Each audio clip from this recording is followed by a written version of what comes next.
Enzo Benito starting from the pole position alongside, of course, the BMW M Team BS competition driver of Niels Nyox. They get racing once again here at Spa. Marcel Cinčić having a bit of a slower start from the second row of the grid. Dara McCormack going on the attack in his Williams eSports car as they head down in that first corner. It's also been a slow start from Maximilian Benneker, dropping back a single position. It's a clean run down the hill on the race start. They all return essentially to their qualifying positions. Benito leading from Nyox, from Cinčić, from McCormack. How much side by side do we have into Eau Rouge and Radeon, George? Absolutely none.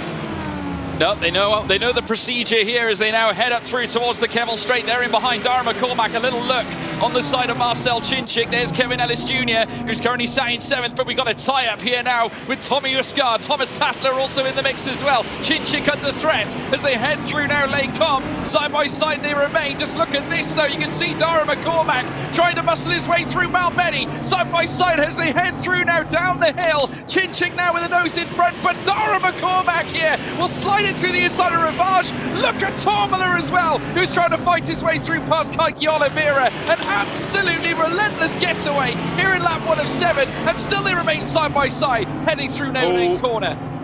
He's been out wide. McCormack got pushed a little bit. It's a corner that bit him a little bit in the live event as well. We went through No Name, and so this occasion not too bad. McCormack getting hanging on to 4th position, but they've lost 1.4 seconds to Niels Nyox and Enzo Benito. They're all together now, but the Mouse Audi, who's now taking an outside line, is he going to hold it heading through towards turn 1? It's certainly not going to be easy for him because in comes Thomas Tatler again. Look at this, Jakub Brzezinski as well. Tommy Usgaard also in the mix of it, but still, it is Sorensen who has now held onto the position. Head through this very fast left-hander, and of course Sorensen will need to get past Kevin Ellis Jr. before he can even consider having a fight against Yanni Torma. But look at this from Kevin Ellis Jr. Very aggressive heading into bus stop chicane, and look at this now from Lasse Sorensen. Big chance now to take the position. Kevin Ellis Jr. a little squirrely on exit as they now head towards La Source now. They're side by side. I think Sorensen may have him. He has the inside line through La Source in turn 1, and going out wide slightly there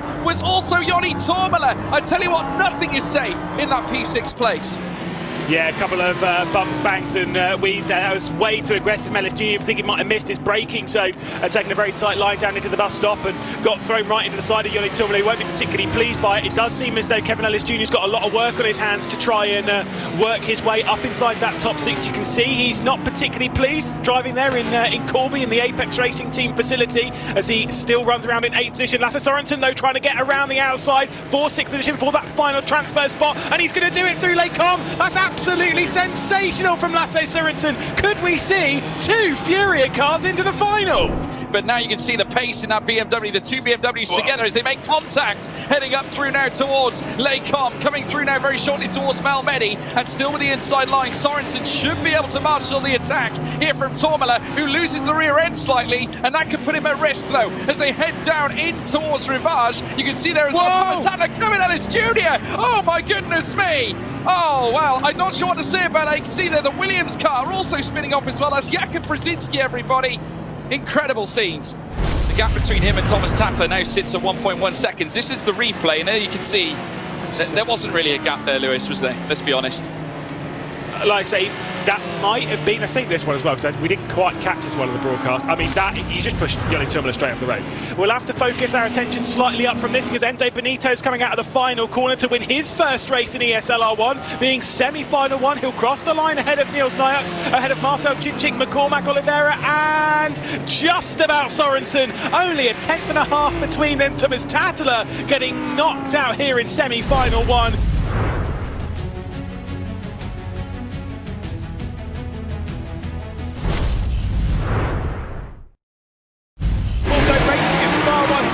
As it is a fantastic start from our pole sitter of Luke Bennett. But look at this from Siggy straight down the inside of Yuri Toman. Heading into the first corner, he's trying to attack to make it a team red line 1-2. As we head down the hill out of La Source. Again, all the side-by-side to the background. I think Yuri Toman might have to lift out of this one. There is Bennett, your race leader. Then it is Siggy, so he has moved up into 2nd position. Yuri Toman down to 3rd. Then Fluke, Ozilderim and Moritz Lerner still keeping Josh Rogers at bay, George. Yeah, Luke Bennett getting off to a great start, but so did Kevin Siggy. Red line now, 1 and 2, but look at Toman, he's getting the toe up through towards Lecom as well, but look at the red line cars, that defensive wall they're providing against the force of RAG. Yes. Jamie Fluke as well going side by side as well with Ulas Azilnarim. Look at Joshua Rogers, they're going to break into the top 6, can he do it? Lerner says no here at this point here on lap 1. Still it's Bennett in front, Siggy in second, Toman in third, and there you see Joshua Rogers constantly knocking at that door, but Lerner is failing to answer here. Yeah, certainly so. As again, we're seeing them fly their way through. Got to be said for Yuri Toman. He's got no real needs to kind of make that move. There's Joshua Rogers still ever quick, heading through the Blanchimont corner. Might have a chance to open up the door here on Moritz Lerner, heading in towards bus stop. You can see that Lerner defending to the inside. Oh my goodness me! A tap there from Marco Pajic. They came together at bus stop. Again, maybe a mismatch in the braking zone. And Mac Backham now towards the tail end. He's got Josh Rogers with him. Heartbreak here for Porsche Goanda. Let's see this once again. So it was just a complete misjudgment from Marco Pajic straight into the rear end of Josh Rogers. We got another move further down, Moritz Lerner, this time on Jamie Fluke. I tell you what, Moritz Lerner not content with just going through. He wants to go through in style, making the move, heading in towards Lecom. Jamie Fluke undeterred. The Mouse Audi now up into 4th place. He's going to have to settle behind Siggy, and he's going to have to settle behind Luke Bennett. An absolutely superb drive from Bennett. He'll cross over the start-finish line to win yet another race. It's semi-final 2, but more importantly for Redline, it's a 1-2 for Redline.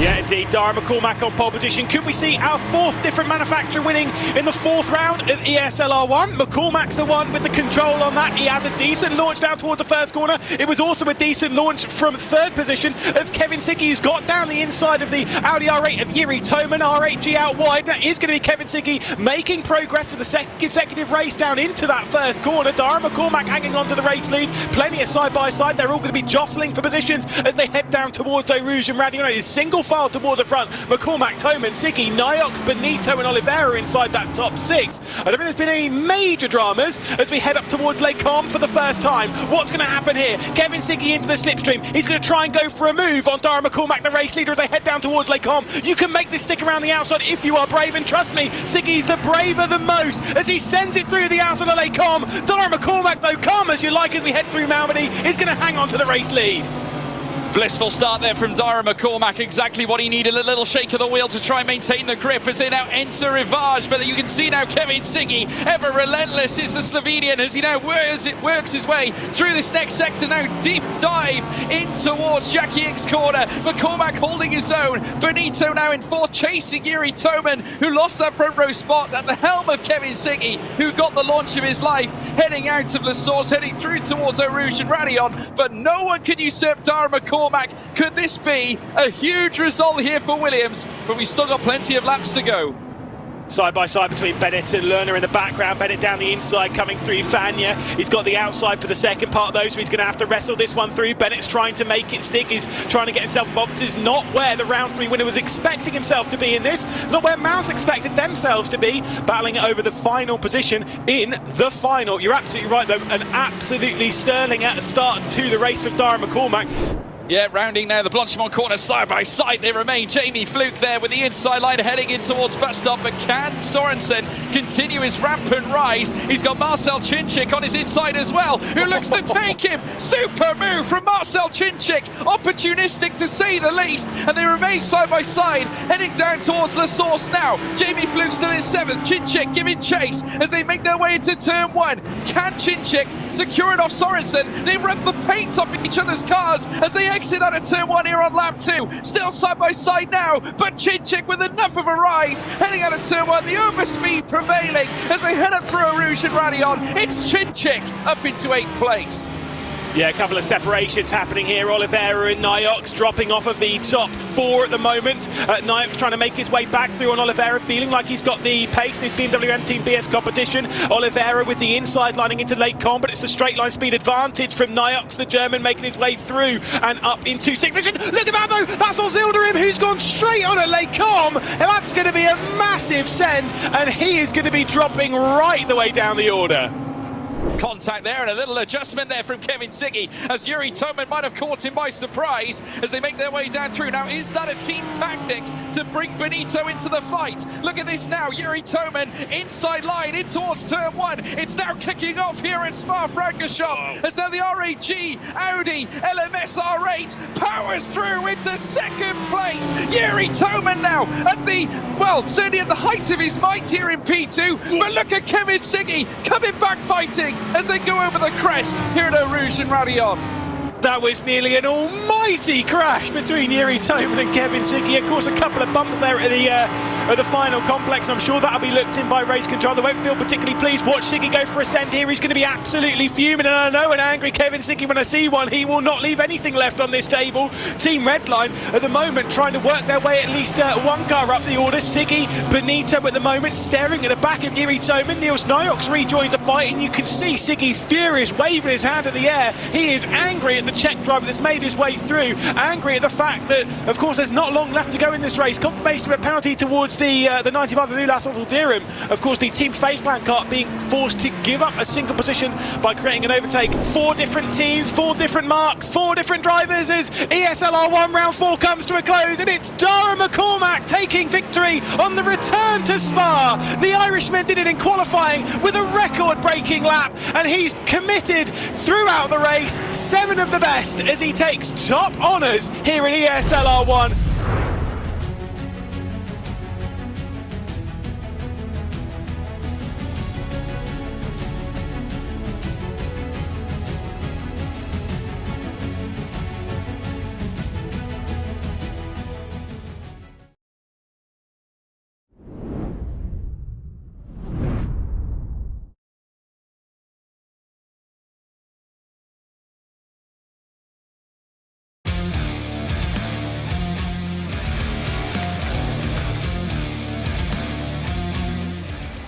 Hello everyone and welcome along back to RaceSpotTV for coverage of ESL R1. We are back at the Hockenheim ring and ready to tango for round 5 with quarterfinal action up on deck for you here today. My name is Arjuna Kankipati, delighted to not be left alone in the broadcast booth by myself today. Joined alongside once again by Ewan O'Leary. Don't forget you can follow along with live timing on scoring by popping on over to the RaceSpot mobile app via the Apple App Store and Google Play Store to download and follow along with your favorite teams and drivers. Ewan, it's been a while since the two of us got to come together and talk about some RaceSpot racing action, but what a ride we've been in for so far. But now in April, 3 back-to-back rounds, it's when it's really going to start picking up. Yeah, absolutely. We're into the second half of the season now as we close in on that major in about a couple of months' time. And we're, as you say, in a real heavy point of the season with 3 back-to-back rounds now. This is going to make or break it. If you're not having a good 3 weeks here, then there's no point turning up at the finale because you'll be way off the back anyway. So a couple of these drivers that are going to be pulling double duty on some of these weekends. Let's not forget we got a round of the Porsche Tag Heuer Esports Super Cup tomorrow. So the likes of Jamie Fluke, Johan Harth, Max Benecke, Thomas Tattler, so many more will have their eyes split on not just today, but tomorrow as well as those drivers get ready to go over to Watkins Glen. Like we mentioned though, it's been an interesting run so far. It all started over in Katowice with an in-person opening for ESL R1, but also the debut of the RaceSpot platform. After that, it all moved online. It was a month for the team over at RaceSpot to get their things ready to go in the online environment, and what an exciting round it's been 2 rounds it's been so far. But Ewan, of note, as we get ready for this triple header back-to-back, the game's had a couple of updates. The sim, sorry, I'll irritate a lot of people if I call it a game. These drivers have had to adapt a little bit more as the ever-evolving platform improves. Yeah, absolutely. Improves and differentiates, and changes are made here and there as well. So hopefully we'll see better racing as a result. We're told that the slipstream has been just strengthened ever so slightly throughout the last time we raced. So that might just improve the racing a little bit. And let's not forget, we haven't had an online round at the Hockenheim ring just yet. We've not really had a precedent for that, I suppose. We had that Nurburgring round for round 3, and we went back to Spa last time around at round 4. But then again, that wasn't online the first time. So we're still seeing new things, but returning to the Hockenheim again. And once again, like all these circuits, really not unfamiliar racetracks to anyone. No, absolutely not. Josh Rogers came out on top when these drivers came here for the very first time in person. It'll be interesting to see how it plays out online. Let's talk to you about, well, the prize money. It tots up to 250,000 euros, and that's just for this spring season. Of course, the main intrigue, though, is about the fact that 24 drivers advance to the two-day spring major at the Rennsport Summit, and then after day 1, we eliminate 12 drivers, whittle it down to the 12 that will battle to get into finalist mode, and then be one win away from the championship. It's a slightly complicated thing. We're going to get Lewis McLeod and George Morgan to explain that all to you guys when it comes time to that, because you and I were trying to talk about that just before we went live and wrap our own heads around it. It was a little bit complicated. I did get there, but it just hadn't been something I'd focused on particularly through the first 4 weeks of this championship, really, because it doesn't really matter that much. I guess it does for the drivers, just to try and get as many points as possible. But for us, does it? We're just enjoying the racing. So through this format here, we're just enjoying the racing. So that didn't matter too much. As we get on with the weeks here, it is going to matter more, and even the quarterfinals here, as opposed to who makes it into the semi-finals, who doesn't, it will matter. Because there are, of course, as you might expect, more points available the further to the right you get on this graphic here. You get points no matter where you get eliminated in this equation, but as you were just trying to explain to me just before we went live and I wasn't getting it, if you finish outside of the quarterfinal advancing spots in the final online round of the championship and you're on the outside of the top 24, that's it, you're done and dusted. You know you're not going to work your way any way further forward. So we're going to have plenty to talk about, that is for sure. Let's talk about championship standings, though, because now it's not Josh Rogers at the top, it's Yuri Toman, and it's an RAG 1 and 2 with Marcel Cinchik falling in behind. RAG have really adapted well to this new platform. Moritz Lohner from Mouse Esports runs well with Maximilian Benecke, his teammate there, and Kevin Ellis Jr. continues to wear the backpack. That is the Apex Racing team up inside the top 5.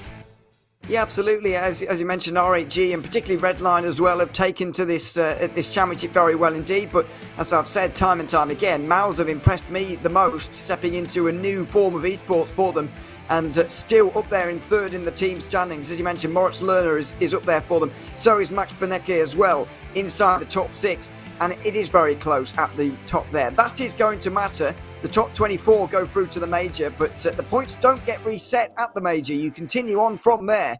So it would be very helpful to have a good position right now, rather than scrambling for points on the first day of the major.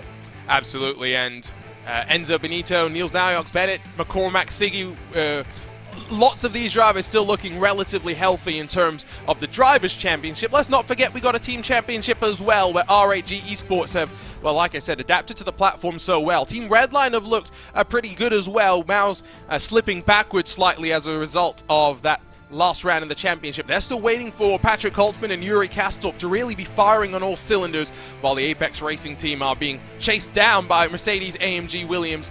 You'll note couple of teams climbing up from the back. BMW MBS competition led, of course, by Niels Naujoks, the Silver Fox. But more interestingly, Ewan, Furia, who had Lasse Sorensen stepping in for Felipe Baptista last time, and Lasse Sorensen made the final at the very first time of asking. Absolutely. He didn't do amazingly in the final, unfortunately for him, but just getting there is an achievement in itself. Finishes 12th overall on the day and contributed to quite a few points for them. It is interesting, though, that they've chosen, well, he might have not have chosen, to be fair, but it is interesting that Baptista is no longer driving here this season, at least we believe, because he was inside the top 24, as we saw on those Drivers' Championship standings. So that's, a surprise to see, really. But Sorensen seems like a very good, more than capable replacement. Absolutely. Sorensen's someone that has had plenty of experience across the simulators as well. I think I saw on social media Baptista has some work commitments, so he's going to be unable to continue his participation. But Vura Esports actually racing from an interesting hub. We'll talk more about that once we get into some of the racing. Let's talk about our venue, though. Like we said, it hosted round number 2 of this ESL R1 as we head back to the Hockenheim ring, a track devastated, in my opinion, or demolished when we made those changes. It's not that fun anymore, but it can be quite chaotic, especially at that hairpin, where you and we know we're going to expect some drama. We are absolutely going to have some drama. That will be the main point where we do see that. I think it's so tight, it's so narrow on the, not particularly on the way in, but on the way through. And I know that there's that tarmac on the outside, on the exit as well. But even so, it's very, very difficult indeed. So you know, I agree with you. I don't think this circuit is nearly the same challenge that we used to have when we used to go back into the forest. But you could argue it's a lot more technical and maybe more engaging to drive, because particularly in GT3s, you might well have spent quite some time sat on a straight, really, and not doing a whole lot. True. Now we get ready for one of the fun parts, I think, of this format that we have for ESL R1, which is effectively a Super Bowl qualifying session. They'll go out one by one, and they get one attempt at a lap, and already the Mercedes AMG Williams Esports car all sorts of loose over the curb at turn number 1. Absolutely. It's a really, really high pressure thing, because we've seen time and time again drivers getting marred down way outside the top 6, and just with not the amount of time remaining in the race and not the ability to make the progress that they need to find the top 6. So qualifying is very, very important. And as I mentioned last time we did the quarterfinals, Arjuna, we should have more Super Bowl qualifying in motorsport in generally, because it is just fantastic. Yes, although my opinions on showing qualifying in sim racing are that let's just get straight down to the racing in general. It's what people want to see. First sector, 22.66 out of the Polish driver in towards the Mercedes-Benz arena. Still trying to balance the rear end of that car. Be interesting to see what sort of times we're going to see from these drivers, of course, because last time out we had records being broken in qualifying. We're heading back to a track where I think the fastest time in qualifying in round 2 was a 1:36.212. Let's see how they'll compare. Yeah, let's see. It's an interesting comparison to make, actually, because not only are we, a little bit more experienced with this sim now, we're also online instead of in person. So we'll see what the lap time changes are, as Wisniewski's going to set us off for the evening with a 1:36.2. That's not bad, all things considered. He's only about 700ths off of what Jeffrey Rietveld said as the fastest time in the online qualifying session, but already Dane Warren has smashed it with a 1:36.075. The Australian has been struggling to get up to speed with the simulator moving over to Germany this year. What can Marcel Chinchik do in response to that? It's going to be a 1:36.087. Dane Warren's time looks like it's strong. It does look like it's very strong indeed, and I think that Wisniewski is going to find himself very, very far down the order here, even with only 2 tenths of a gap there. It could be very, very close here. Let's see what James Baldwin's got. He'll be up to 3rd place. This, by the way, is a really, really strong first quarterfinal of the evening. They're all strong, let's be honest. It's great to see, though, Dane Warren able to get it up there. Mitchell de Jong, the other Porsche Coanda driver that struggled. Luke Bennett only 100th off of the pace of Warren. And now we wait for Kakia Oliveira. Worked to the final last time out, got up to 7th. What can the Brazilian do in the 32? Yeah, I think he's come on leaps and bounds in these last couple of weeks, really, with Rennsport, and is going stronger by the week. Looking for a second semi-final of the competition. Unfortunately, that qualifying is not going to set him in particularly good stead for him, I'm afraid, as Mikko Garda comes through the final corner and out towards the line now. He will go over the line and get himself in and around that area as well with 5th place. As always, margins relatively tight, 3/10 splitting 7 drivers that have times on the board. Remember, the top 6 advance. It's been difficult to pass, and so qualifying is important in these short races. Isaac Price, he's going to be the slowest of them all in the G2 Esports BMW. Patrick Holtzman, another one that we've just been waiting to fire up. Got to the semi-final in round number 1, but it's been quarterfinals since then for the German. Winds to the line in the Audi. It'll be a 36.367. He's only faster than Isaac Price. Yeah, just hasn't been able to get going quite in this RaceSport Championship in the ESL R1 just yet. Tim Yarshall is much the same as well. Was expecting a bit more from him at the start of the season. That's a good lap time though. He's up to 4th place. Can't touch the top 3 though, who are remarkably quicker than the rest. And I don't know whether Talvar just had a very slow getting going for his lap here, but he's miles behind everyone else. May have had a slowdown through the middle sector. Kevin Ellis Jr. has a qualifying ban, so he will start at the tail end. That's not a good sign for the Apex Racing team. How are their other 3 drivers? Peter Berryman, Kevin Ellis Jr., not Kevin Ellis Jr., Johan Harth, and Jamie Fluke get along. Yeah, but Rainer Talvar, I think, did indeed have an issue at some point on that lap. He will line up in 11th, but not the most struggle of them all. Dane Warren on top, though, in qualifying with what is now a new qualifying record. Absolutely, a fantastic lap time, but you've got to look at Bennett and Chinchik just in behind. 12 thousandths of a second separating the top 3 here. You would assume that those 3 would make it through, although we said that about Dane Warren on day 1 of ESL R1 online, but he managed to not make it through at Spa. So there we are. You never know what can happen. And so now we wait for a little bit. Drivers get a warm-up session before we'll go racing, and so we'll take that time to start winding our way through the teams and talking through their individual stories, Ewan, because of course it's great to be able to watch them out on track, but it's been such an interesting season so far. We'll start with the Apex Racing team, the Corby crew. There's the 4 drivers. 3 of them inside of the top 20, so Fluke and Harth have been able to still pick up the points. It's Berryman, who is an iRacing world champion in the Force Dynamics Solara iRacing Grand Prix World Championship Series, that's struggling in that Audi. Yeah, just a little bit. I mean, it's still very much close enough around that top 24 area for, that not to be a worry. But I think on Kevin Ellis Jr., I was going to mention the fact that, he has a qualifying ban here. It's obviously going to be a struggle for him to get through to the semi-finals, and it would be the first time he gets knocked out in the quarterfinals, if indeed that ends up being the case. However, I do feel, I know that most of the times he's got through in 6th place. He often cuts it quite fine, just Kevin Ellis Jr. He doesn't like to make things too comfortable for himself, quite clearly. So I'm just saying, you never know. He could sneak in because that's what he generally does. Gotcha. Well, he's made 3 finals so far. Was out in the semis last time through. Johan Harth made the final in the first time of asking, but quarterfinals since then. Peter Berryman has made 2 semi-finals, so we'll give him a little bit of credit at least for that. We'll now talk about the worryingly named BMW MBS Plus competition, because clearly the guys over in Germany did not want to make the commentator's life easy. But of course, let's not forget Phil Denez was the birthday boy last round. He missed that racing action. Instead, Ibrahim Khan jumped in, has 3 points. He's not the lowest of those on the Drivers' Championship, but Niels Naujoks has been the surprise, I think, to many, Ewan, in that he is very much took a little bit of time to get up to speed, but now that he's there, he knows exactly what he needs to do after, of course, looking so strong in Nurburgring in round number 3, the first online round, coming home in 2nd. Yeah, it's so surprising, really, for a driver with so much experience to still impress people at this level, and surprise people at this level. But I've got to say, I've said it before, Niels Naujoks has really surprised me so far this season. I thought, his strengths very much lie in the endurance kind of categories, where he's able to drive for 2 or 3 hours and show his pace and consistency. That way, he's shown that over the course of 2 to 3 laps, he can do the business as well.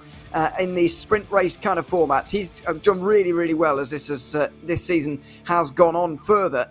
And didn't make a single final in person. Online, he's been in the top 5 in both finals so far, so he's been really impressive. Some of those around him, though, especially drivers you'd have down as GT3 drivers, unfortunately not been quite doing as well as him. I think that's a good point. Barnavel, Denez, I mean, those are GT3 specialists in iRacing, Rainer Talvar as well.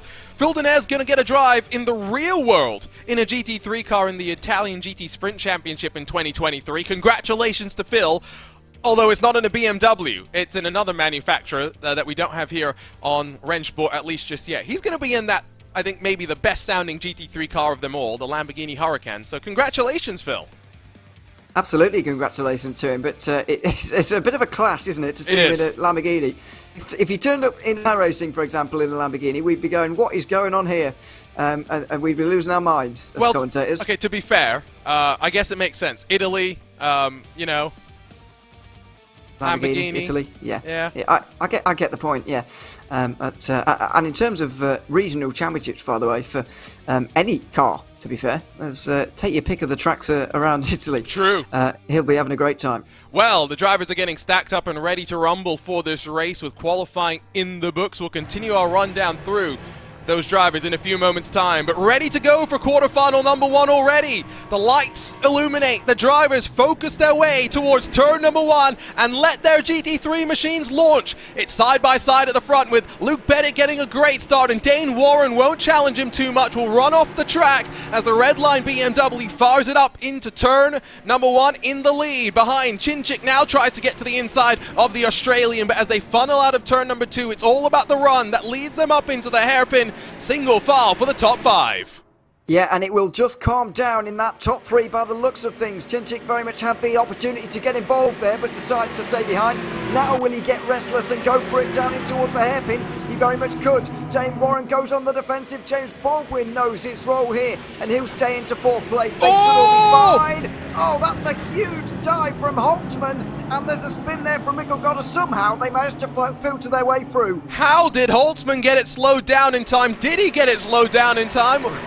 Or did he just plunge his way through all the drama? Regardless, he's gone from the back up into now 5th position as he works past Tim Yarshell in the FaZe Clan Porsche as well. Meanwhile, Isaac Price and Mikkel Garda, they battle for 8th and 9th positions, but through the hairpin, I mean, take a bow, Patrick Holtzman, I guess. I think he did use the other cars to stop himself, if I'm totally honest. From the angle we saw, it didn't look great in terms of clean driving, certainly, but it was certainly bravery, and Holtzman now knows that he needs to deliver that kind of thing because he has been struggling in ESL R1 so far, and, well, this could be the kind of thing that kickstarts his season, but there may well be more discussion in terms of penalties throughout this one. I'm not entirely sure because, as I mentioned, that camera angle made it look like he used everyone else to stop, to be honest. Chinchik looked like he was pulling to the inside on the run to turn 1, so maybe he's feeling the pressure from James Baldwin, but Bennett Warren, they didn't squabble too much on the opening lap. They come across the line for the 10-lap quarterfinal, as behind it looked like a battle of the BMWs as Isaac Price and Kaka Oliveira went side by side for a moment, and Oliveira around the outside on the exit of turn number 2, able to sweep his way up into 9th position. Yeah, nice pass, but needs a lot more. Holtzman very much the cork in the bottle here, and maybe now we're seeing the effects of increased slipstream. That was Yarshaw on the defensive. He's going to the inside of Holtzman. Wisniewski's round the outside of the ball. He'll cut back to the inside. Oh! He'll be up to 5th place. Everybody's off the road. Everybody's side by side. It's complete chaos. It was Holtzman that used the runoff to hold on to 5th position. They're sailing clear for the top 4. Don't expect them to fight because you don't carry forward any sort of positioning. It's all about qualifying again in the semi-finals. Somehow they don't stack up through the Mercedes-Benz arena. It'll be Kaka Oliveira that tries to cut back to the inside of 3 wide with the 2 Porsches coming to blows. God, as well as Yarshell in the FaZe Clan and Heroic cars, then mix up with Kevin Ellis Jr., but it's Yarshell that gets the worst of it. Garda still battling with Oliveira. This could allow the top 6 to get away. Garda gets through. Oliveira sleeps in behind, but that was all a bit of a mess by the end of it, really. Oh, goodness me. Side by side and 3 wide. I think it was Yarshell coming back onto the circuit. Garda was already side by side with Oliveira, and they all just couldn't give the space all at once. It just shows, Arjuna, short races, high stakes, and that kind of thing can happen. Insane racing, and well, is this the updates that we've had in the last few weeks that have just intensified these quarterfinals? Because traditionally they do tend to be a bit more of a procession. I think now we are very much being launched into what is going to be a physical Friday for the next couple of weekends in April. Yuri Schmidt in our YouTube chat says one of the rejoins of all time. Yes, Connery Maddock was definitely triggered by that. I know you say that he's just coming onto the track, but you still have to come onto the track safely, Ewan. Well, it firstly depends on how you got off the track. If you're pushed off, then I don't think, you should immediately abide by everybody who's on there already, if you've been wronged already by someone. Although I can't really remember whether it's off or not. I don't think he was assisted off in that case. No? Okay, no. Well, if he's gone off on his own and he's coming back, then fair enough. Because there certainly wasn't space for 3 there. and that was always going to happen. In which case I would agree, but if he's been pushed off and then not allowed back on by someone, then I think it's a different story. Yeah. The good thing is these cars seem to be relatively built like tanks, and so we seem to be going on with the status quo. Well, that's fine. I mean, it keeps more cars in the race for us, to be honest. And I was fearing slightly that it would be over after all of that, but Holtzman here, I still think he's just lacking that extra edge in terms of pace here. He's still the cork in the bottle a little bit. Nikodem Wisniewski's going to be feeling a little bit nervous there, I would imagine, because Garda's not too far behind. Oliveira's there. Isaac Price is there as well, and it's going to be nervy times for him, I think, because, as I mentioned, Holtzman had to get in front of people and defend this race, really, rather than try and overtake, because he just doesn't have the pace. Apex Racing Team, I think, done and dusted at this point, because Kevin Ellis Jr. isn't on this train that's battling for those final 2 transfer positions. As that's is that a slowdown or a penalty for Patrick Holtzman? Because now he's pulled to the side, coming down in towards the hairpin, and he's going to drop all the way behind Talvar and Kevin Ellis Jr., and so it's now Williams and the heroic 58 that sit in those 2 comfortable transfer spots. I say comfortable, there's Oliveira right on the scene. Well, I would say, yeah, some of the least comfortable transfer spots we've seen for a while, actually. It's been quite chaotic so far, and I think there's a lot of drivers and teams that could theoretically have the pace to be in the semi-finals here, but only 2 of them could get through. Look at Isaac Price there. Had a fantastic time of things, especially in person in Poland, getting through to the final of round 1 and the semi-finals at round 2, snatching victory from the jaws of defeat sometimes in some of those races as well, but he's not been able to repeat that online. Has yet to go to a semi-final online, and today is seeing a similarly tall order for him. So it's going to be 4 laps in the books as we wind to the line once more, I believe. Still Bennett leads from Warren, Chinchik and Baldwin. No real squabbles inside that top 4, because again, it's all just about advancing, and then you re-qualify once we head into those semi-finals on Monday. And you get one more bite at the Super Pole qualifying session. That was a great camera shot of seeing just how much the cars are slipping as they rotate their way through the flick right of turn number 1.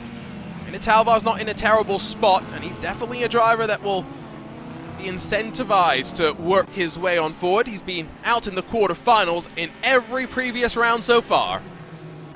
Yeah, absolutely, and there are quite a few drivers like that. And in the same vein, there are quite a few drivers who have yet to be knocked out at this stage as well. So there'll be people keeping up and with records all over. We're just watching Lewis McGlade's spreadsheet, to be fair, to figure out these things. But there we are. A big thanks to him. It is a nice spreadsheet. It is. So it's helping us out. But yeah, these battles are going to be fought over regardless. Oliveira does look a little bit pacier here maybe than Garda, who's found himself in this 6th place, but is very much on the defensive now. So, I said there's a story about Fury and where they're racing from. The story that we knew was that they were in Europe. Do you know where they're actually racing out of right now, Ewan? No, I don't. No, I don't. It's this little place in Germany. It may also be in the same building, as at least from what I've heard, as a certain other Porsche team that currently runs up in 2nd in quarterfinal number 1. Okay, yeah, I had a feeling it was in Germany because that's where everyone goes for some reason. I don't know why, but there we are. It's a good question. Why Germany? I guess it's the middle of Europe, isn't it? Everywhere is very accessible from Germany. That's true. And hey, the German consulate liked me a lot more than the UK consulate, I'll tell you that much. Oh, I was about to plead my case for the UK, but then I remembered where I live, and then I thought, actually, maybe we're not the best people in the world. You're also from up north, so as Lewis will always point out, your opinion doesn't count. Yeah, definitely. North of England is quite a long way from anything, so especially Europe-wise, so it's probably not ideally located. Yeah, it must be the ideal location to everywhere, because I guess you can drive to a number of countries, even from there, and it's quite well connected anyway. VRS logo on the front of the Furia machines moving on from this round, and Oliveira bullies his way onto the inside of Mikel Garda. This for that final transfer spot. Isaac Price might slip to the inside of the heroic Porsche as well, but it will leave him on the outside as they break into the left-hander at the Mercedes-Benz Arena. But look just how much later Price was initially. Garda still trying to be rough and tumble. Price back to the inside and surely should be able to get it done in towards Sachs Curve. Oh, it's still side by side, and this is the problem with this circuit, really. It will keep you side by side for quite some time. Into the final sector they'll go.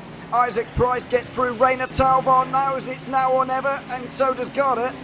Deep on the brakes into the Mobil 1 curve, and they will stay in the positions they're in, but Oliveira's got that little gap now. Ellis Jr. has managed to catch up as well. Maybe it's not all done, as now Garda gets passed by Talvar as well.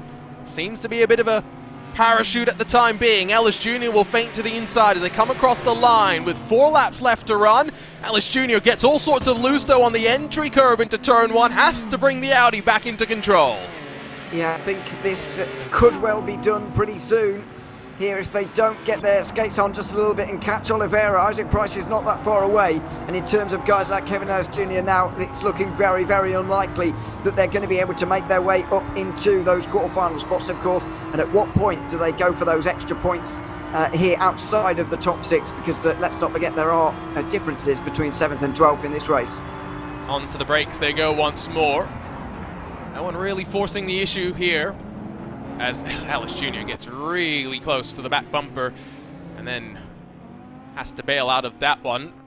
With it calming down then, I think it gives us an opportunity to try and go back to the opening lap of the race to figure out how much assistance did Patrick Holtzman get on the run in towards the hairpin, because clearly that is the major talking point. Here is our replay. And, well, yeah, he first bullies Oliveira out of the way, and then very much Garda gets a big old shove. Yeah, I thought that at the time, really. And as we've seen since, it really was now or never at that point for Holtzman, because he just wasn't the quickest around here, unfortunately, and so had to defend from the front, which is a little bit easier, obviously, than overtaking. And unfortunately, that just didn't pay off for him. But these are the kind of situations that can arise with this hairpin. It does give a big, big opportunity to steam down the inside at turn 1. Down at turn 6, I should say. Well, that's the kind of thing that we see. So this is from up top again, looking at the race start. Bennett just getting a better jump, and Warren knowing again that's just staying in the top 6 is the main task at hand, and so he did not fight too much, was more concerned, I think, about Chinchik's potential move in his Audi from behind. And then up on that run. We'll take a look once again at the Patrick Holtzman incident, since it very much has settled down with 3 laps, or 2.5 odd laps I should say, left to go, and get one more look at the Holtzman incident. Race Control, I'm pretty sure, were the intervening party there to drop Holtzman back in the pack. Yeah, I'm pretty sure, and the fact that the thing was applied down at the on the straight as well, around the parabolica, suggests to me as well. Yeah, really did almost T-bone Yarshall completely there, Holtzman. So there we are. Penalty in the end, really dropped him down to 11th place, he's probably going to be out here at the quarterfinals. I think Isaac Price really is the only one outside the top 6 who's even got a chance of staying in from here. Yep, I think right now we are looking pretty comfortable with these positions.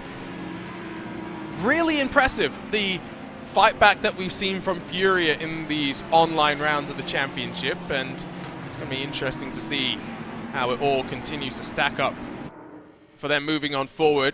Take a look back up at the front as they come across the line once more with, just about 1.5 seconds splitting your top 4, and it's good that James Baldwin is looking like he's going to get out of the quarterfinal for the first time in 3 rounds. Yeah, he's had some bad luck, really, I think. I would put it down to over the last couple of rounds, really. He's not made a semi-final since Poland, since the online event. I keep doing that. Since the in-person event, excuse me.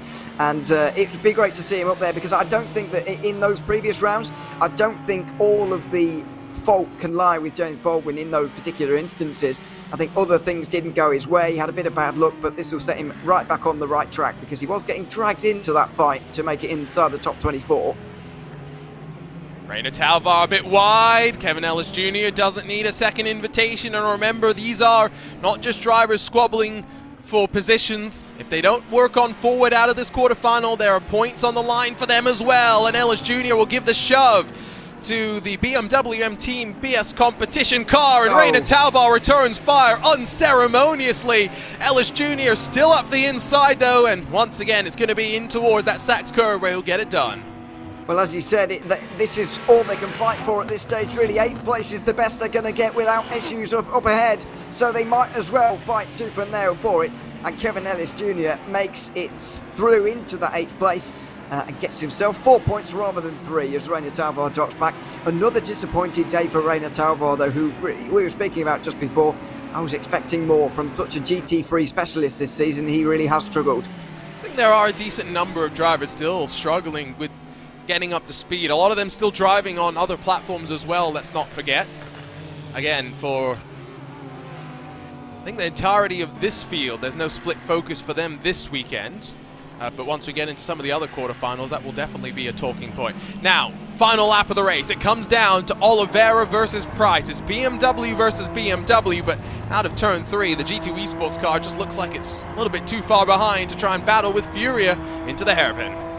It certainly looks that way right now. Oliveira made his way into his first semi-final at round 4, and it looks like once one's come along, there could well be 2 coming along here. He's still holding on to that 6th place. Isaac Price has now passed his best overtaking opportunity down at the hairpin, and that half a second gap may well just be too much with this amount of time remaining. Well, it's been an interesting quarterfinal, and remember, 3 more still left to come after this one. However, at the very tippy top of the field, it's going to be Luke Bennett who grabbed the win. And the final at the Nurburgring that looks to try and conquer another German track. He's going to come out on top in front of the likes of Dane Warren, Marcel Chinchik and James Baldwin. For Dane Warren, finally some momentum back on his side. Only 1 semi-final appearance in 4 previous rounds for James Baldwin after making the final back here at the Hockenheim ring. It's been 2 consecutive quarter-final appearances that lead him into this round. It's red line on top, though, at the end of quarterfinal number 1. It's Luke Bennett, Dane Warren, Marcel Chinchik, James Baldwin that all comfortably work their way on forward. Nikodem Wisniewski in the Williams Esports Mercedes AMG number 33 advances along with Kake Oliveira, but we say goodbye to Isaac Price, to Kevin Ellis Jr., Rainer Talvar, Patrick Holtzman, Tim Yarshell, and Mikel Garda, who is actually going to be classified as the final finisher in the race. Yeah, that was a bit weird, and clearly he's had problems here on this very final lap, and so will drop down and score no points for his efforts here today. Instead, everybody else will, or everyone behind him will get an extra one. According to that graphic there, it says he's been disqualified. Oh, interesting. I don't know what for. So we'll see if we can get some official race results for you in a few moments' time. In fact, right on cue, just as we show you our faces, here they are, although they disappeared just as soon as they were up there on screen, so I don't believe those were the correct ones, Ewan O'Leary. Instead, what we have as tentative race results will scroll on the bottom of the screen, but very much Patrick Holtzman throwing a flame into the torch of action, and we had some interesting fun in the first couple of laps there of the quarterfinal. Yeah, and it continued for most of the 10 laps, really. It was a lot of drama at the start, and we're expecting that to continue, especially down towards the hairpin. But elsewhere in the race as well, it was good, and there was a lot of battling going on. In the end, it wasn't a big gap either between 6th and 7th, as we can see the full results now. Yep, so this is the confirmed results. Kelgarda is classified, I guess, at the end. I'm a bit confused, but well, he's classified at the end. That might be when he crossed the line there, but he's got a post-race penalty maybe, and that's why.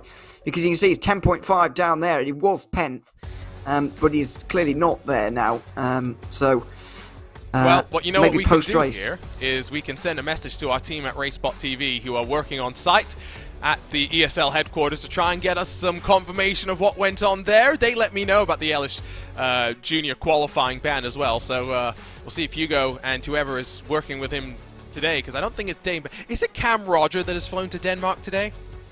I'm not entirely sure. It was his birthday yesterday, by the way, Cam Rogers, so happy birthday to him. I know, poor Cam, we were tearing into him for not knowing about Lorem Ipsum. Were we? I don't remember. You weren't, really. But we were at RaceSpot. Okay, yeah, I wasn't really involved. Because I'm nice. Do you know what Lorem Ipsum is? No. Wow, okay, the UK education system seems to really be failing people here.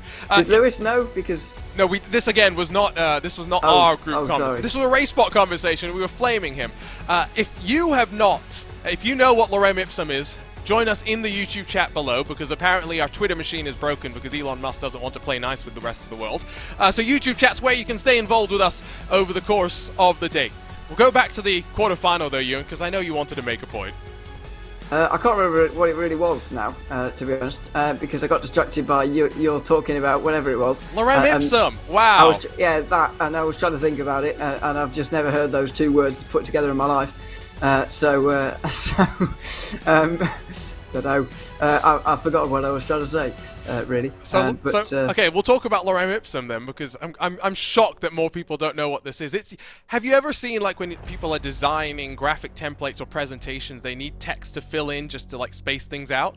Right, okay, yeah, I do. That is the Lorem Ipsum. Wow. Okay, so it's just gibberish. It is just, well, it's pseudo gibberish, because it's actually based on, like, Latin. Like, it's weird. There's a whole thing behind it, yes. Okay, well, yeah, otherwise I'd just call it, like, gibberish or whatever. It is gibberish, to be fair. Or a shorter word.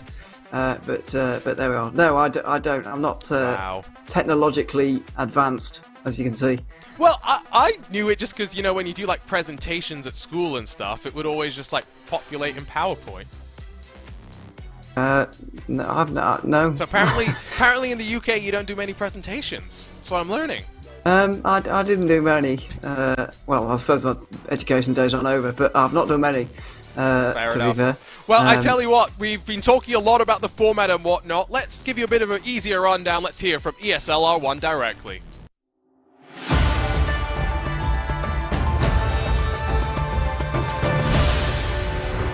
This is everything you need to know before the ESL R1 2023 spring season kicks off. 12 teams consisting of 4 drivers, each led by a manager, will be competing for a prize pool of €225,000. And of course, for the title as the first ever winner of ESL R1. The season is split up into 2 stages, the regular season and the major. The regular season consists of 8 rounds.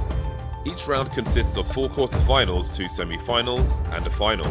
In every round, each team nominates 1 driver for each quarterfinal. Top 6 drivers from each quarterfinal will qualify for the semi-finals. And again, top 6 drivers from each semi-final will qualify for the final. In each round, all drivers score points individually for the driver championship, as well as for their team in the team championship. These points are based on the driver's placement in each round. In the regular season, they can score between 0 to 60 points. The best 24 drivers from the regular season will qualify for the Major LAN event, where they will compete for the title in the final rounds of the ESL R1 spring season and for the prize pool of €225,000.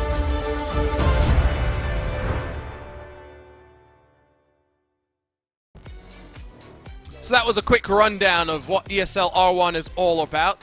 Plenty of excitement when you look at some of those images of the in-person event. As we mentioned, round number 2 was in person at IEM Katowice, and it was here at the virtual Hockenheim ring. If you missed all the action, don't fret. We're going to run you down through all the highlights of a crazy round number 2 in this ESL R1 Championship as we get ready to go for quarterfinal number 2. First light, second light, third light, fourth light, and the 5th light. And it's pedal to the metal, and it is go, go, go, go, go. A brilliant launch from Marcel Cinczyk-Rienveld, though, getting the exit speed, now making his way through towards turn 1. A smooth start. Moritz Lerner trying to get himself into the mix too. He's being joined as well by Matt Backham in the mix with Dennis Schrödinger taking a tight line through this next ride. Very soon they're going to take the Parabolica. A big moment from Dennis Schrödinger. And now Moritz Lerner, they're going to go 3 wide because Bono House is on the scene. 3 wide now, and certainly Bono House looking to try and regather his thoughts certainly after a difficult race yesterday, but a double overtake as they make their way heading out to that particular section, exiting the Parabolica. And here we have a look at a replay moment here. There's the move from Moritz Lerner as well, obviously tackling that of Mac Backham as they came side by side, but the Audi tried to take full advantage. It was Backham at turn 1 that was so very impressive. But look at this, House, what a moment. Straight down the inside, he was brave, he was bold, and once again on the inside, they're still side by side, they're losing time hand over fist, and we could be see the last of these two? Yeah, and don't count out Victor Beloso! Oh, dearie me! Lucas Muller taking a spin there, phase now, reduced to the tail end of the field. Not the place to start, lap 2 of 13, and they're at the back of the field. Tommy Usgaard is going down the inside. It is Heroic versus G2, and Tommy Usgaard has got down the inside, and he's got the position made up. Jeffrey Rierveld through the final corner here at Hockenheim Ring. Red line and Jeffrey Rierveld on top here at Hockenheim. Marcel Cinchik in second, Phil Dent in third, Bono Huis in fourth, Moritz Lerner in fifth, Matt Backham in sixth. The race start is about to get underway then. Dane Warren on pole position, R8G alongside in that front row, and we are underway with the race down towards the first corner. Red line dropping back in the background is Enzo Benito. You've got Kevin Ellis Jr. trying to send it around Eamon Murphy. Yeah, Ulas Zilderim getting off to a brilliant start too, in behind, bumping wheels. Making his way past Zilderim. This time though, as they head through the right-hander, it might be advantageous to him.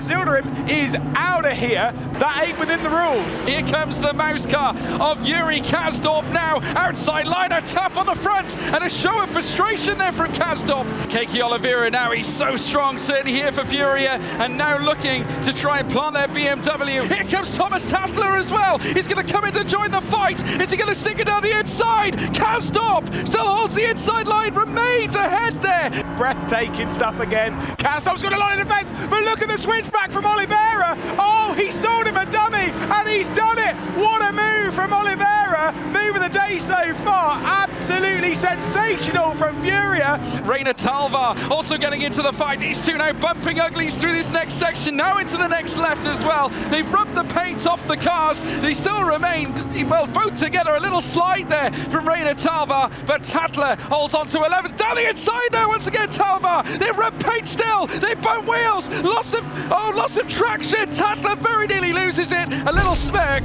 Drone cam is out. Just watch this from Oliveira. Waits for it.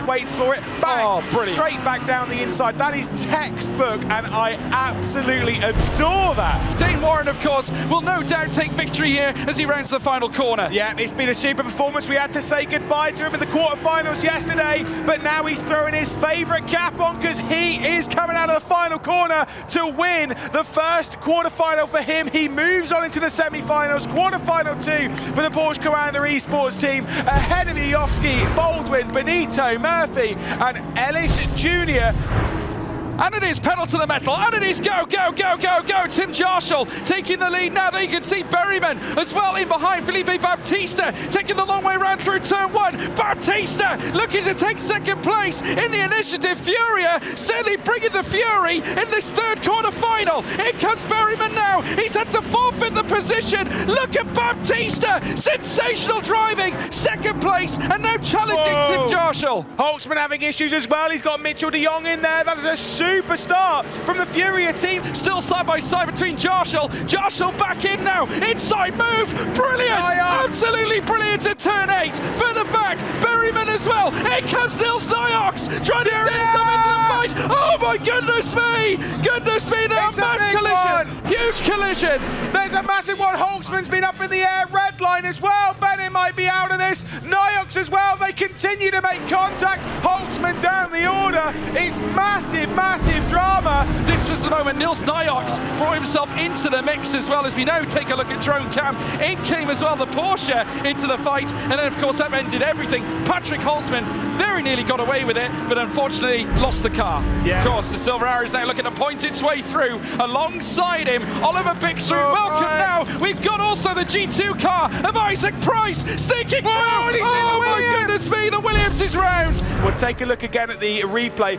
Way too hard. Yeah, that's a slam dunk. Slam dunk. You know, if there's ever been for Price. That looks like the Furia car of Bautista. I'm going to say Bixroot was squeezing quite a bit there, because I don't know how much further over to the left that is Bautista really could have done. Holtzman, Nyox there, late, round the outside now. We'll come back inside too, as they now break through this next section. Sector 3's up next. It's Nyox with a nose in front. The BMW now up into ninth spot. And Tim Jarschel heads towards the line, and all the furor He's won here at Hockenheim. Let's see what it's going to be as we get racing for the final time in the quarterfinals. It's not a great start from Josh Rogers. Maximilian Benecke as well in the background might lose out another position as McCormack getting squeezed by Joni Tourmala coming through the kink there, coming down into the arena section.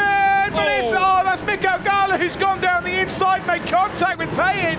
Literally pushing Gala, heading through the latter sector. You can see there as well, further up, Maximilian Benecke. Side-by-side action as well with Barneveld, and also in front of him, Giassi as well. Guess who's here? He's here to play. It's Maximilian Benecke. Yeah, but he's in the top 6 now, but fancies a stab at the top 5 now. Inside line from Maximilian Benecke. Gala was still hanging on with the sheer determination not to give up the place, but Benecke is made of stronger stuff. Outside line now through turn 8. No move made, an instant further back. I'm not sure yet, it was Furia. There was contact definitely. We'll have to wait and see what happened in that one with replays. There's contact between the two BMWs as well, as Ian Porter's been given a drive-through penalty due to speeding in the pit lane, so we'll have to come straight back to that one. But look at this, Jeff Giassi and Johan Arth side by side. Can't see a contact between Ryan Barneveld. They're all off the road in Mobil 1. The BMW's getting into the mix. Capit also being forced wide. There is the move to the inside. Once again, Mikko Gala for the heroic teams, trying to put on some heroics for himself because he's trying to push Benecke outside of the top 6 and outside of a transfer spot. Gala still pushing, an opportunity perhaps for Johan Hart to try and strike while the iron's hot. They head through now, being pushed out left. Johan Hart trying to find the tiger line. I mean, he's still hanging it. I saw him hanging it around the outside of Mobil 1. He was giving it a go. It gives him the inside as they come down towards the Sachs Curva, and he's going to send it in big time. There's a bit of a brush between the two of them, pushing the Porsche up the circuit. Just see now, Johan Hart now, turn 1. Whoa. Incredible scenes here. They rumble over the curbs. How they managed to keep things on track is astonishing. Further back as well, we got Giassi. They're going to get himself into the fight. The Fury, they run. You can hear the banging, the actual banging between the two cars out of turn 3 towards the Parabolica. Inside line now for Giassi as they sprint towards Spitz Curve. Yeah, we'll take a look at some of the replays. This is how Benecke got involved in some contact with Mikko Gala for the heroic team. Yeah, literally nose to, well, side by side. I'm liking the fact they can have a little bit of side-by-side tussle in all of this. I'm liking they can get their elbows out to the touch. Siggy going defensive, down in towards Spitz Curve. In comes the Porsche, up the inside there of the BMW. Switch back from Siggy as he looks to try and hold on to first place. You can't stop Rogers, and Furor heading from Kevin Siggy. He is furious. Josh Rogers, who was sensational in his quarterfinal yesterday, does the same thing today, moves from 2nd to 1st and takes victory here at the Hockenheim ring and books his place in the semi-final. Siggy in 2nd, Tourmala 3rd, McCormack 4th, Page in 5th, Benecke booking his place as well from 6th. Jeffrey Rierveld, a bad start there from Erhan Jajovski, and he's being swallowed up by car after car, heading through turn 1. He's trying to recover. A huge crash, major crash there, and it looks like Jajovski's gone wide. Dane Warren, I tell you what, drama at the start. Warren at the back of the field. This was the moment where you see Dane Warren at the inside. There's Jajovski. Very late. That's the incident. Look at Ellis Jr. though. Wow, he sent it down the inside. That was incredible. He's trying to get past Eamon Murphy, and Phil Denez also in there. That was a proper send from Kevin Ellis Jr. and somehow Eamon Murphy hangs on. Look at this though. A big move from Phil Dent at the inside. A bang on the rear of that G2 BMW. Up goes the Audi though. Kevin Ellis Jr. rubbing shoulders. Look at the overspeed though from Phil Dent. He's through this next sector. Whoa. Look at this. Goodness me. Eamon Murphy's gone. G2 now dropping down the field. Suddenly the BMW MTBS competition, this has gone from bad to great. Bono Ruiz also watching all this unfold. Matt Backham also getting into the scrap. So close, nose to tail. Again a move through the first corner. Incredible scenes here, Lewis McLean. I don't know what to look at right now. No, this is absolutely superb as BMW might just hang on in all of this. Matt Backham as well. That is BMW. Oh, he's gone round and he's been sent. Phil Denez has been pushed round as they were all trying to fight their way through. There was a bit of a hit check there as they were all getting squeezed out wide. Apex of Kevin Ellis Jr. pushing him through, but watch behind. Let's see where the contact was. So it is from Matt Backham. Now Moritz Lerner not content with 4th. Now we rarely see battling in this top 6, but certainly now Moritz Lerner obviously doesn't want to wait around, and Benito at the helm is now reduced to 4th spot and go back to back. It's quarter-final win, semi-final win. Marcel Chinchik, Lerner, Benito, Baldwin and Ellis Jr. will book their place in the final. Let's see as we go racing here at the Hockenheim ring. It's a great start from Josh Rogers from pole position. Already won as well from Kevin Siggy, who's got alongside Yuri Toman as they battle for third position coming down that first corner. A bit of a hip check and Yuri Toman goes out wide. Dara McCormack trying to find his way through, but he had to lift out and Marco Pajic has found his way through. But look at FaZe! This could be Tim Yarshall straight down the inside. Pajic now as they head up towards Spitz Curve, still trying to prevent the moves here. Movement going on further back too. Here comes Tim Yarshall. He makes contact there with Kevin Siggy as well. Big drama here on the exit of Spitz Curve. Marco Pajic, who was already attacking for fourth position, gets around the outside. Tim Yarshall, bang! There's my opportunity. I'll get down the inside of Dara McCormack. Don't you worry about that. I want to make history not only as a race winner in this championship, but I want to get through to a final. Heading through now towards Spitz Curve, we saw them all come together. Just look at them. It's like a hornet's nest here. And look at this, a battle there. Tim Yarshall getting a position penalty due to that incident. But Yuri Toman might be back involved in this as well as they head through. Contact, front to rear, backside! And Tim Yarshall's gone! After contact with Tourmala, FaZe Clan are being sent out of the semis. That is high drama. Take a look at a replay to see exactly what happened. So we'll see here, this is where the penalty came from. So it's a big dive down the inside. Now, see, I stand by it. For me, I think that was too much from Tim Yarshall. There wasn't really the overlap, there wasn't really the send, but of course, this is where it got worse. So he handed the position back, then Yuri Tourmala got back to the inside. He comes off the curb right in front of Yuri Tourmala. I think it's just really unfortunate between the two. Heading to the final in round 2 of ESL R1. A super drive for Josh Rogers. Beneka behind, Toman, Pajic, Siggy, and Dara McCormack. And it is pedal to the metal, and it is go.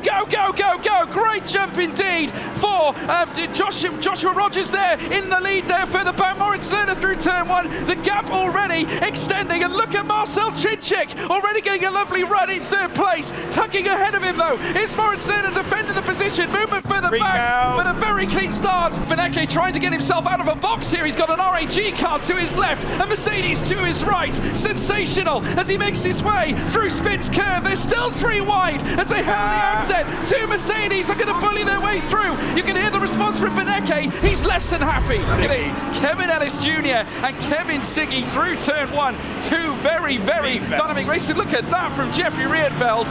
And in fact, he made contact with his own teammate. A little mistake there from Joshua Rogers. The rear end just getting a little twitchy. Heading through the final corner here at Hockenheim Ring as then they make their way across the line. Lap 8 of 13 will soon become lap 9 of 13. The timer's ticking down. It's crunch time, folks. Enzo Benito under pressure from Beneke. Heading into Spitz Curve. They still run side by side. Beneke forced to go off track. This might allow Yuri Toman in, and certainly they will go side by side through turn 7, leading up through towards turn 8. Beneke still going wheel to wheel with Toman. Toman, who's used to this, could certainly challenge Beneke. Remember, it all came to a crescendo in Spa with Beneke holding back the tirade set from Yuri Toman, and Beneke once again puts him at bay. I want a big round of applause from everyone here for all of our drivers. They've been absolutely incredible, including this one here. Baldwin and Toman once again going side by side. Toman around the outside through the kink. He's going to be able to hang on, but watch for the up and under, because of course Baldwin's going to go for it. Absolutely right. Joshua Rogers now, they go side by side here, and certainly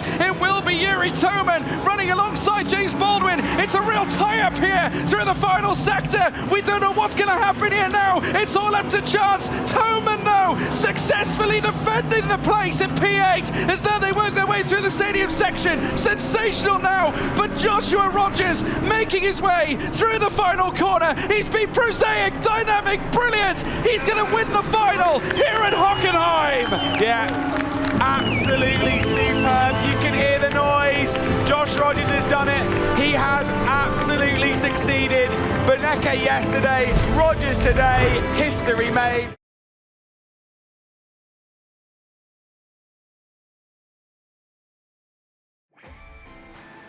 Well, hello everyone and welcome back to RaceSpotTV as we get set to go for quarter-final number 2 here on round number 5 of ESL R1.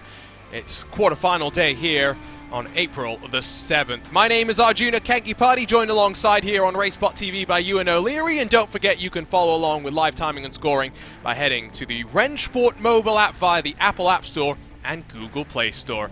Ewan, it's been an exciting first quarter-final, and we were reminiscing on the round 2 of ESL R1 when they first came back here to the Hockenheim ring, and seeing just how frenetic the action was even back then. Yeah, and it's only, a couple of months ago, but something's still surprising us, or things we've forgotten about watching those highlights there, so it's always nice to go and revisit and have a look back at what has come before, but this is a new challenge really. I can't help but feel that even though we're at the same circuit, it's almost like going to something new entirely, because we are online this time instead of being in person. Absolutely, and already we've seen the lap record in qualifying being smashed by Dane Warren. We'll see in quarterfinal number 2 if anyone is going to be able to step better than that, maybe get into the 135s, because we have yet to see that happen so far. It is a distinct possibility. They're already on track for practice, so let's continue our rundown through the teams, and Ewan will talk about the FaZe clan. Yeah, a team that have very much struggled, really. One of the 4 that have joined sim racing in the last few weeks, really, or months, I should say, and it's been difficult, really. Azildarum has been able to do a lot better in the last couple of rounds, even getting to the final at Spa a couple of weeks ago. But apart from that, it's been very, very difficult for them to even reach a semi-final, and they're all very much up against it in terms of making it to the major.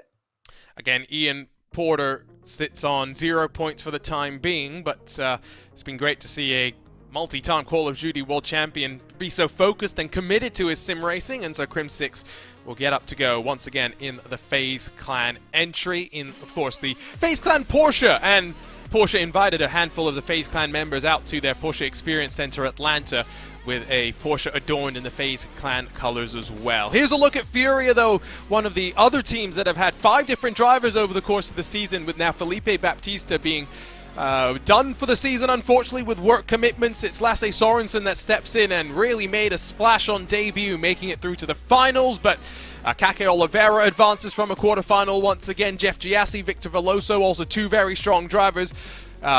Mainly a Brazilian team, but now they've added some European flair for a team competing out of Europe. Absolutely, and you can tell that they took Lasse Sorensen's picture in the spring and everyone else is in the winter, because he's the only one in short sleeves. But there we are. Sorensen certainly is going to be a great addition to this team, though. He proved that at Spa. I don't expect this to be any different in the second half of the season either. I know that it obviously was out of Felipe Baptista's control, but it would have been nice to have one of, if not their actual strongest driver, going through to the end of the season. I know Kake Oliveira was right there with him, but Furia as a team could have really done with Baptista for the rest of the season.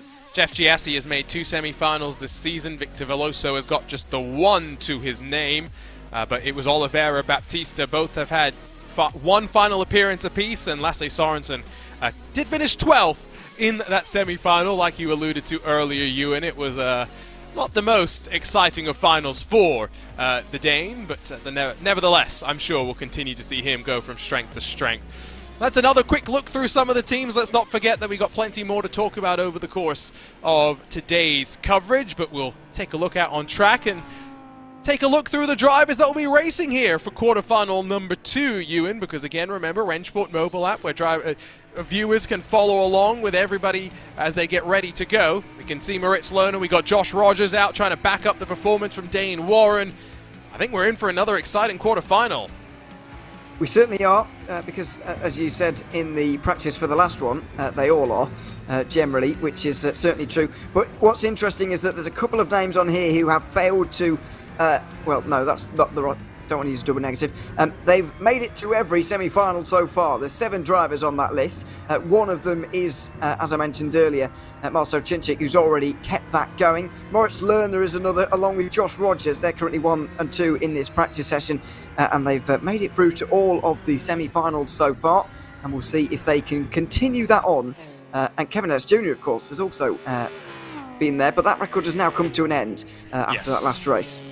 At the end of the day as well, only Yuri Toman has made it to every single final so far, which does go to show how difficult it can be, no matter how strong you are, to be able to do that. Also, guess why he's leading the championship? Because he's finished second twice as well. That does help. It does certainly help, but he's just been so consistent, and this style of racing really suits Turman. We'll talk about this probably more when he gets on the screen. But this style of racing really suits him because he's fast, but also knows when to rein it in, and that's exactly what this kind of quarter-final requires him to do, and requires those at the front to do. So let's quickly go through the drivers because we've seen a handful of them. There's Victor Veloso again. Note the VRS logo on the front of the Furia car.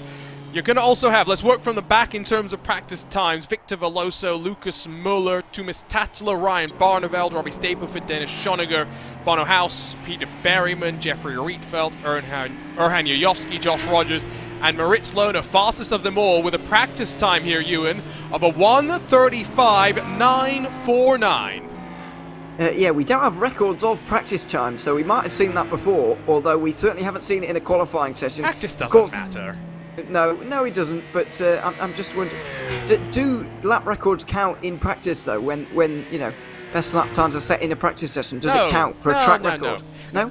Okay. Technically, the unofficial lap record at Mount Panorama is set by, is it Christopher Mies in an Audi R8? It's a 1:59 something, but he did it on a track day effectively, so it doesn't count.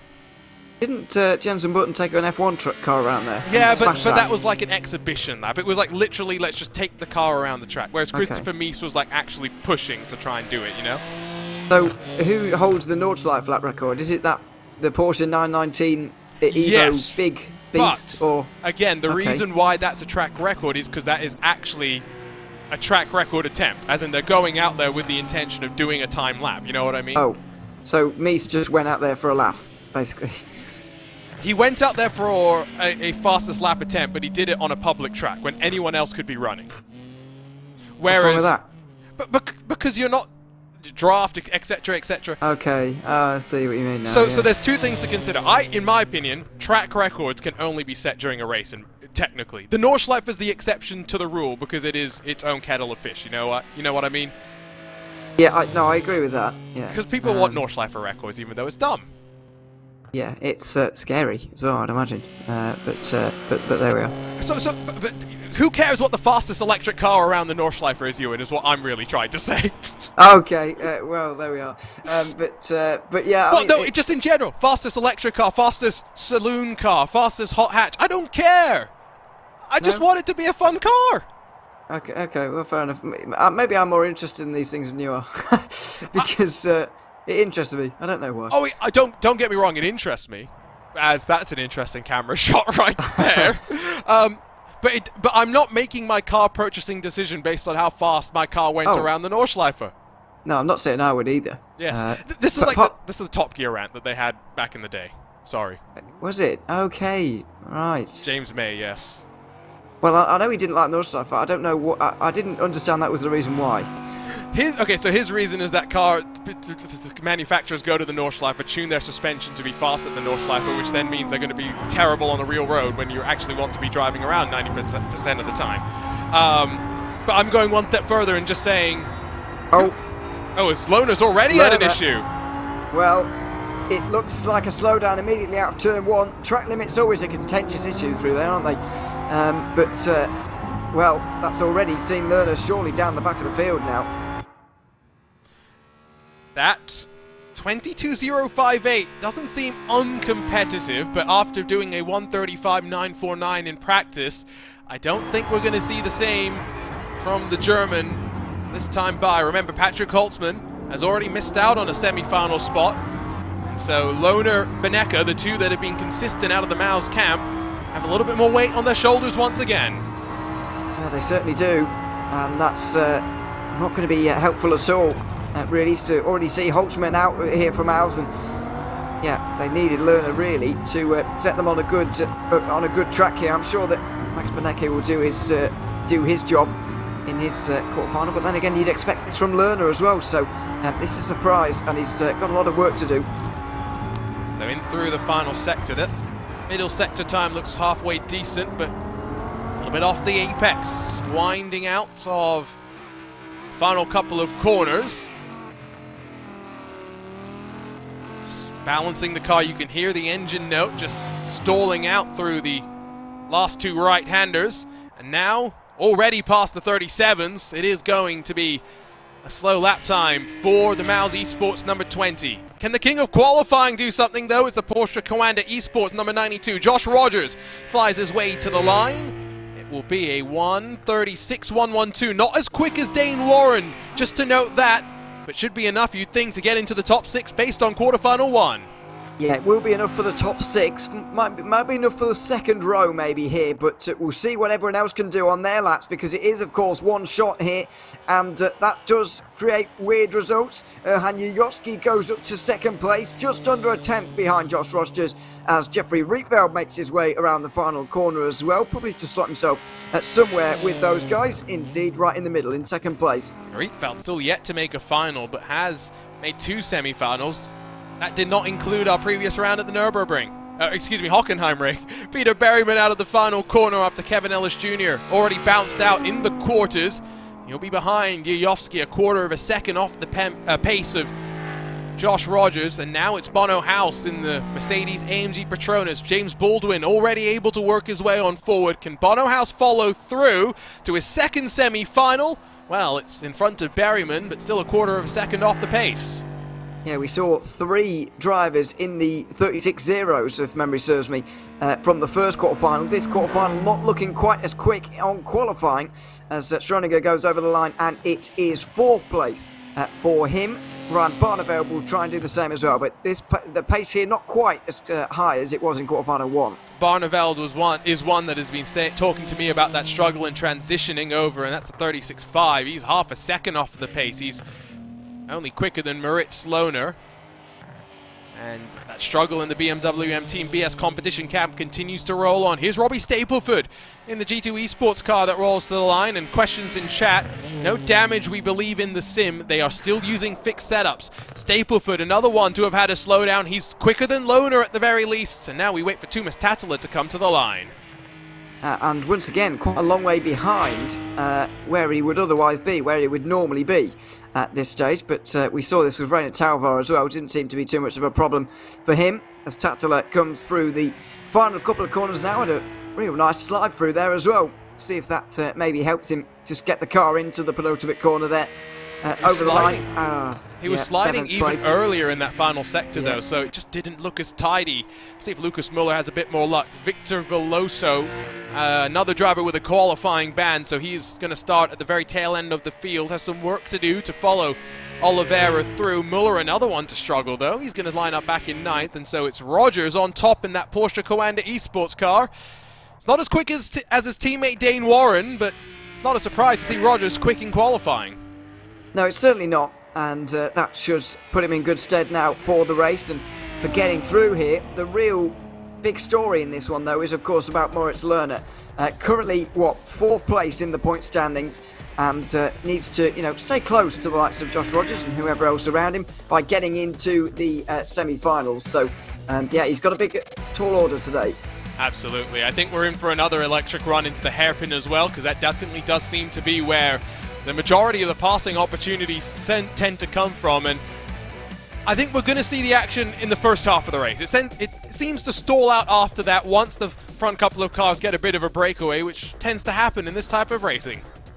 Yeah, it certainly does, because the top 4 or so just aren't interested in fighting each other, really. They'd much rather stay single file, and why not when there's nothing on the line, really, and the top 6 get through. So you can't blame them at all. The battle really is going to come in at around that kind of 5th to 10th kind of range, once again, like we saw in the first race. You're right, the first action is going to come in the first half, but it really depends where everybody is in relation to each other as to whether we get action in the second half or not. Let's continue our run down through a couple of these teams then, as we get ready for a quick warm-up session before we go racing for quarterfinal number 2 in round number 5. There's a lot of numbers and different names being thrown around. Sometimes it's hard to remember what's what, but with 4 rounds complete for G2 Esports, it is Joni Tormala sits the best of them. Isaac Price also inside of the top 20. Eamon Murphy just on the outside looking in, but Robbie Stapleford, one that came over with plenty of potential from Assetto Corsa Competizione.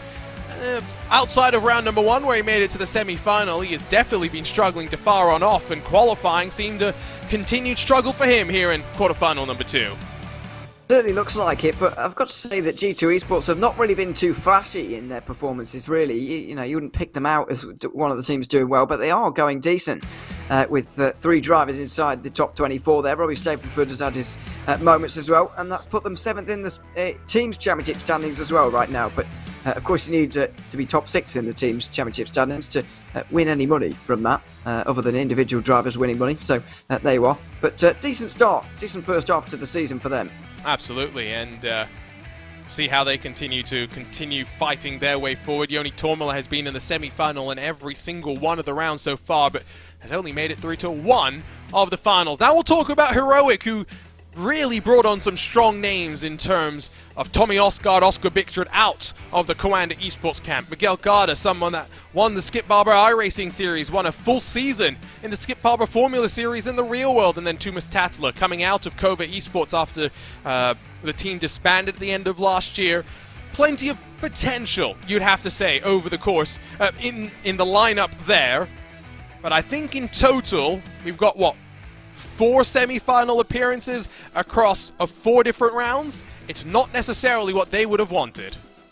No, it's certainly not, and none of them inside the top 24 right now. Garda certainly has the pace here, and I was expecting a little bit more from the likes of Osgaard and Tatila, especially as well in these rounds. Really being GT3, GT3 in terms of Tatila, and Osgaard is an all-round good driver as well. So I thought they'd do a little bit better maybe, but I don't think we would put too much blame on Oscar Bickström. I think he's still definitely a teenager at this stage, still very young in his career. Absolutely. I think he's definitely one that we'll see competing over the course of many different platforms. Once again, though, we're ready to go for quarterfinal number 2. The drivers turn their attention towards the gantry as the lights build and the engines rev, and Josh Rogers leads us off of the grid. It's a great start this time from Porsche Coanda Esports. Not going to get jumped by Redline through turn number 1. In fact, it was Porsche Coanda, Redline, and R8G 1, 2, and 3 in qualifying in quarterfinal number 1. That's repeated, but with Rogers leading them forward. Berryman to the inside as they work their way in towards turn number 2. Who gets the best run into the hairpin? That was Lucas Muller right on the inside line there, up the curb as well as he was trying to get through on Ryan Barneveld, but couldn't quite do it. Lerner finds himself right in this pack now at the Parabolica, right stuck behind those 2 BMWs, and now looking to the inside will be Barneveld, who goes onto the grass in towards the hairpin. Late on the brakes, but they all slow it down in time. Barneveld will be able to get off the corner, but a bit slower than Stapleford. It's allowing Berryman and Tatalo in 6th and 7th to open up a small margin, but still on the opening lap. No major send so far. Schoninger on the inside of Bono House as they work into the Mercedes-Benz arena, and those 2 Mercedes-AMG teams swap around positions. Berryman tries to climb his way past Tatala, but now on the outside, cuts back into line. Yeah, you don't get a lot of room to breathe on the outside line of that corner there, I'm afraid.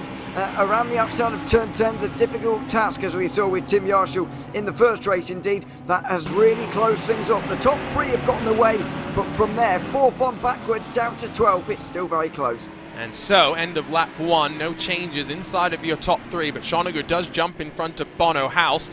Tuomas Tatila in the final of the transfer spot. Still one long train though, no major drama on the opening lap this time around.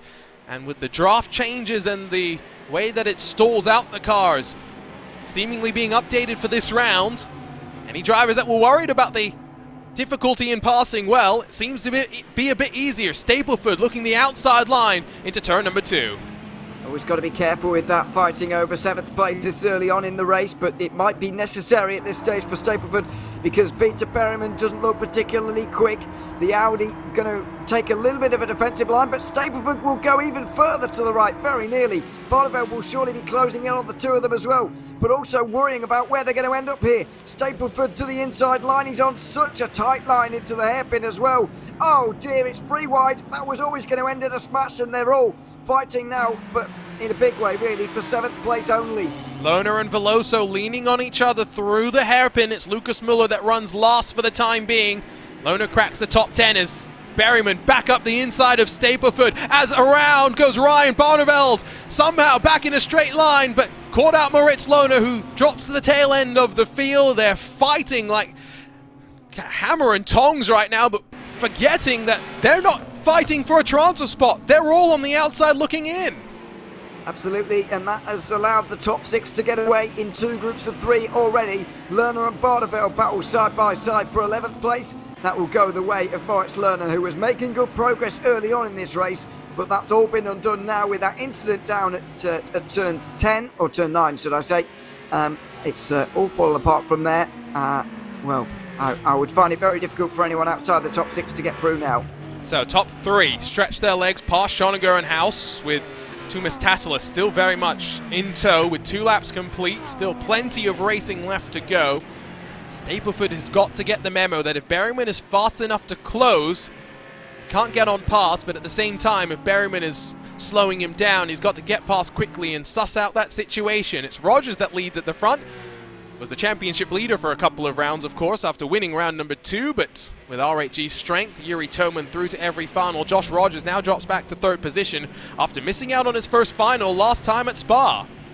Yeah, and only finishing 12th at the Nurburgring final as well, so he was pretty lucky to hold on to the championship lead through there as well, although that was the round that Marcel Cincic got knocked out in the semi-finals as well. It was all a little bit mad at the Nurburgring, to be honest, but there we are. He's looking good to try and at least regain that championship lead from here, because as I mentioned earlier on, these points don't get reset until the very final day of the major. So these are carried through all the way through the first day of that event, and they're carried through for quite some weeks just yet. So it's worth thinking about these points, even if we know these guys are probably confirmed inside the top 24 almost already.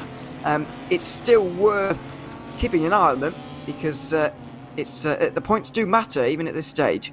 Berryman has been unable to close on Tuomas Tatila as they complete yet another lap, and so it's looking pretty comfortable for Heroic Esports after Mikel Garda was technically disqualified from quarterfinal number 1, classified down in 12th position, for at least Tuomas Tatila to advance to what would be a 5th semi-final appearance for the team. Jeffrey Rietveld running in 2nd, didn't get as great a launch. That's one thing that has intrigued me here, Ewan, is the fact that GT3 cars, you'd associate them with standing starts, but not associate them with standing starts, but that's what we're doing here in this series. Yeah, it is bizarre, and it's something a little bit different, which I don't mind at all. I can't help but feel it doesn't really change loads, because the traction control with these cars, it does make the acceleration a bit easier. I suppose the reaction is a little bit of a talking point, and the launch and whatever, but I can't feel like it's made a really big bearing on these races sometimes, and it's a little bit of an inconsequential thing. But it is something unusual. We certainly don't often see it in GT3 racing. You say inconsequential, but we've already seen that last time Dane Warren not getting as good a start as Luke Bennett. Bennett was able to jump on through, so it's consequential if you're in 6th and you lose out to 7th, for example. So well, it is, but that only caused Dane Warren to finish 2nd instead of 1st. Right, but that's my point. If that happens when you're down in 6th position, it is very consequential. It's just the fact that Dane Warren didn't have any incentive to fight that meant, in that case, it wasn't so important. But you can have bad starts at rolling starts as well. Yes, that's what I mean. But the reason why that's different is that a lot of the time in standing starts, it's not the case now that everyone basically and their dog has dual clutch paddles. I know my dog Milo had dual clutch paddles, but back in the day when everyone used to do it with a foot brake, it was a very different sort of a situation. Yeah, I do get what you mean, and maybe people will disagree with me, but there we are. Clearly someone has not had to worry about how quick they are getting off the line. No, the most racing I ever did in sim racing was F1, which is always standing starts. So there you are. Yes. It's but they don't have traction control, and it was always a mess getting off the line anyway. It was for me. Yeah, that's like dual clutches. You drop one paddle, and then you just slowly let the other one go when you're ready. I've never used one in my life, so there we are. But yeah, it's a little bit different. And by the way, I don't mind the fact that it's standing start here for this series. By the way, and even though it's unusual for a GT3, it's something a little bit different. Don't mind it either. Just saying it's different. I think that's the thing to remember.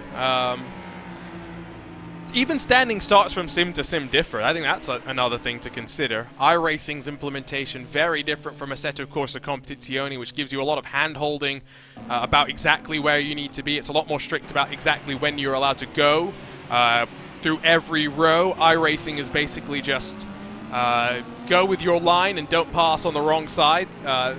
Once you understand the iRacing rules, they're pretty easy to game. So yeah.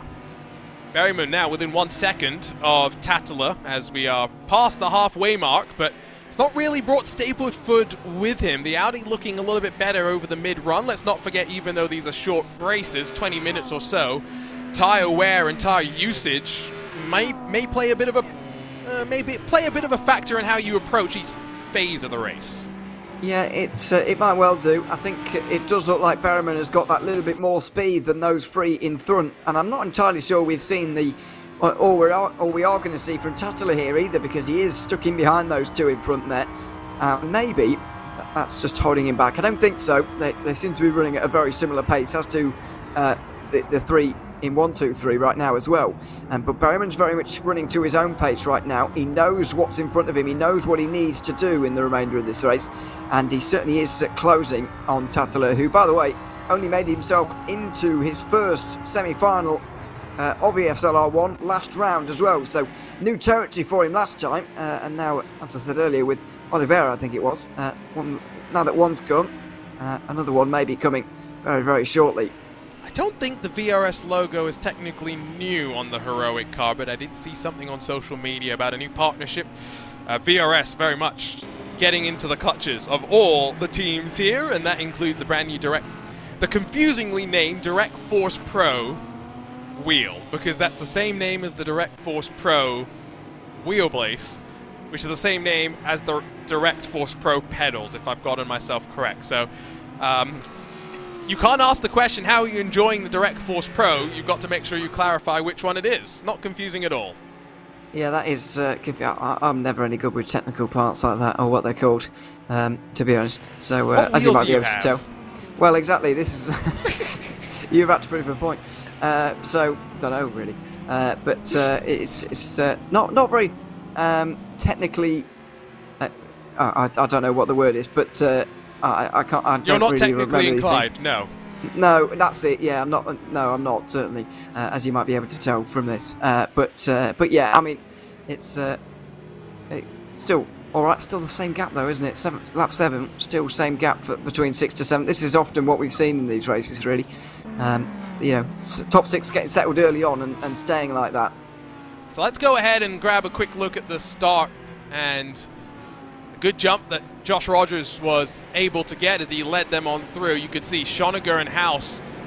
Initially, it was the Mercedes-AMG Williams car that was able to grab, but then it was the Mercedes-AMG Petronas car that I think was able to get past into the hairpin.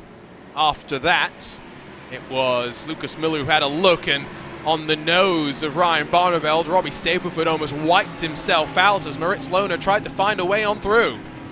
Yeah, and that was very similar actually to what you would have seen in one of the replays during the highlights of round 2, which was Phil Dinez getting spun around by somebody out of turn 2 in a very similar way, but Stapleford was able to hang on, and Barneveld just, I guess, lifted off, turned out of it ever so slightly just to make sure that didn't happen. And so, you know, that's good news for everybody, and certainly for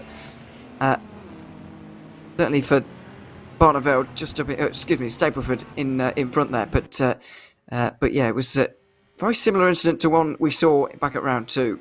A couple of laps still left to go. I saw a question that had been thrown into the chat just as we were getting ready to go for quarterfinal number 2, asking for our opinions on the Norris Ring. Well, one thing I'll just remind you all is that at least for ESL R1 spring season, we're just going to be going around the merry-go-round of Spa, the Nurburgring and Hockenheim Ring, but of course it's a brand new platform, and so therefore it's a bit of a blank slate with which tracks that maybe you'd like to have added to the platform. Norris Ring is definitely an intriguing one, although I'll just be honest, it produces often a very certain type of race.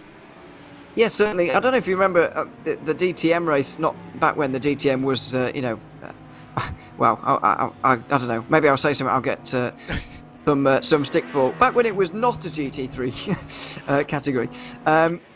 There was a very interesting, a very good race at the Norris Ring back quite a few years ago. They'd end up with I don't know if you've seen it, a 3-wide finish for second place. 3-wide photo finish right at the end. So yep. I've always enjoyed the racing around there. That's what I mean. It's always frenetic. You're never going to get a calm race at the Norris Ring. Exactly. And that goes for a lot of street circuits, to be fair. Especially when lap times are 46 seconds. Yes, that's true as well. I was actually by accident very near the Nurburgring earlier last summer.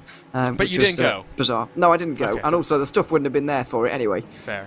Wrong time of year. But it Oh, would have been cool. speaking of street circuits, my teammate Adam Blocker, who congratulations to Mr. Blocker, by the way, who's the engine engineer on the Team Penske number 2 for Joseph Newgarden, is officially now a winner in the NTT IndyCar Series, so congratulations.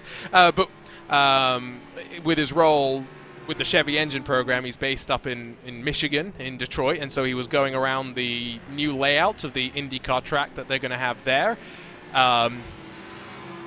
They're leaving Belle Isle for this? Really? Oh, I'm going to get angry now. Michigan?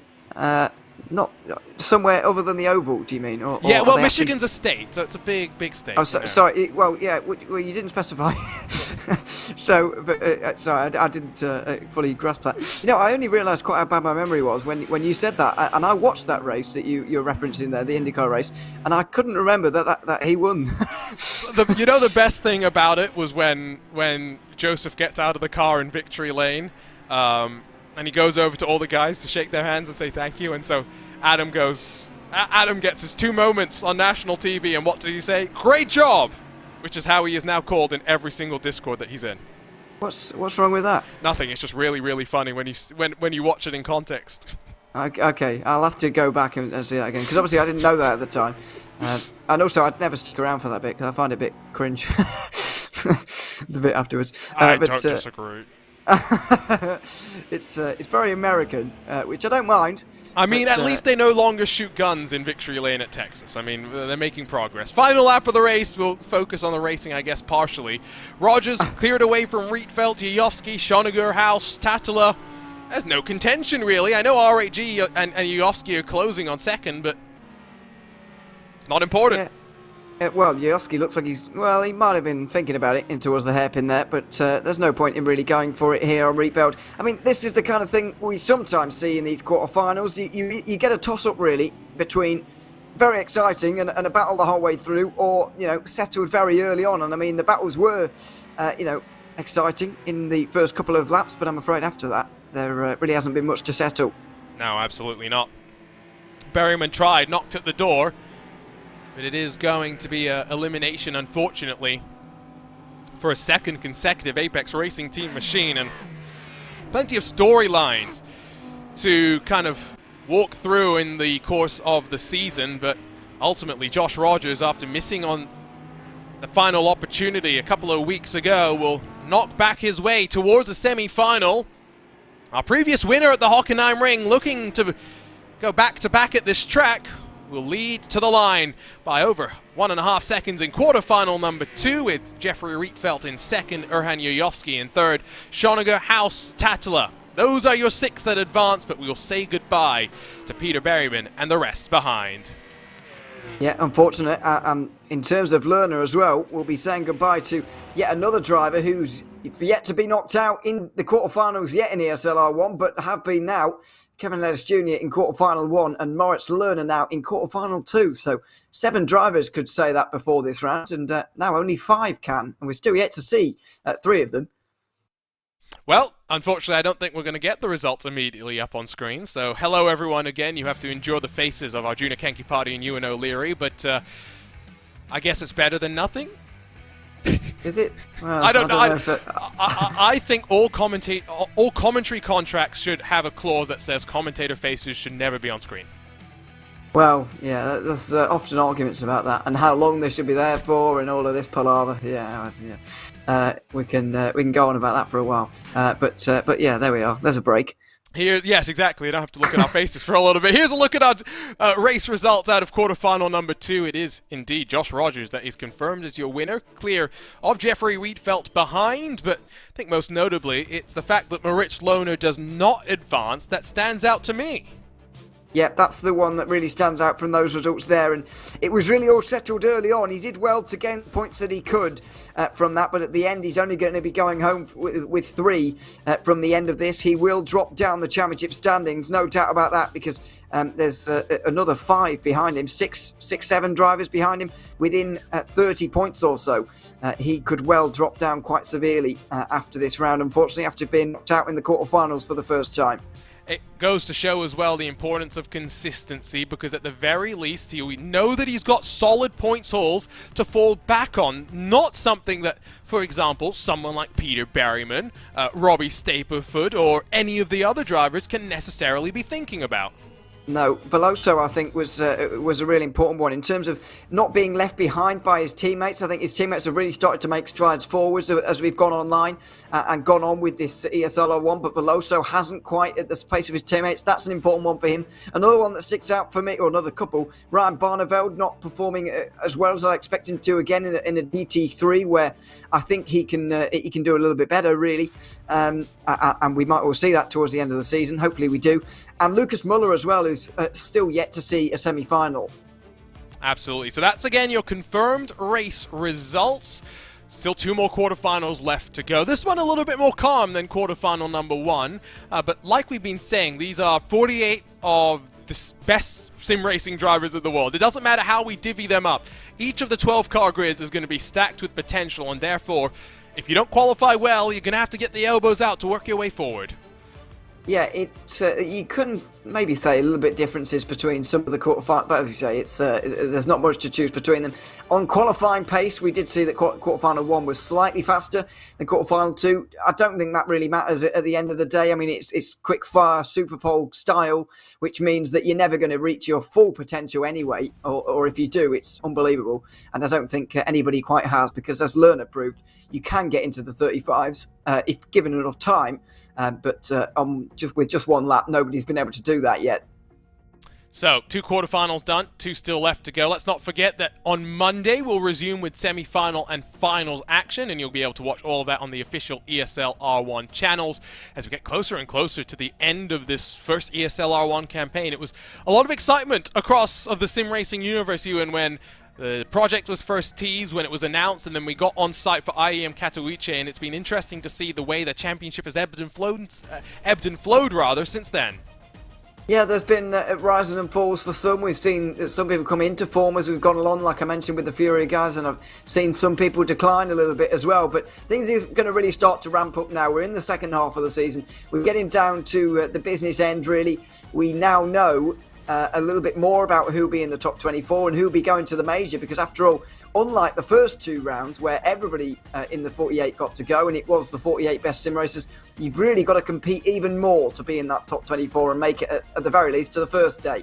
Well, let's quickly remind you of the results of quarterfinals 1 and 2 before we step aside for a couple of moments here on RaceSpotTV. So it was Luke Bennett and Dane Warren 1 and 2, with R8G's Marcel Chinchik 3rd in quarterfinal number 1. Isaac Price the first missing out, with Kevin Ellis Jr., Rainer Talvar, Patrick Holtzman, Tim Yoshel, and Mikkel Garda. It was great to see James Baldwin getting his form back maybe slightly, but as we then whirled forward into quarterfinal number 2, with our results, of course, also official for that one, Mouse Esports missing out with 2 drivers.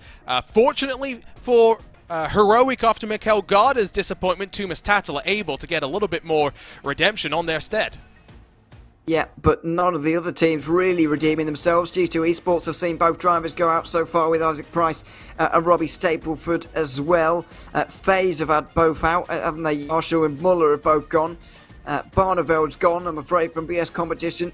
Yeah, there we go. It's disappointment for quite a few of them, and we'll see who can redeem themselves in the second half of the quarterfinals.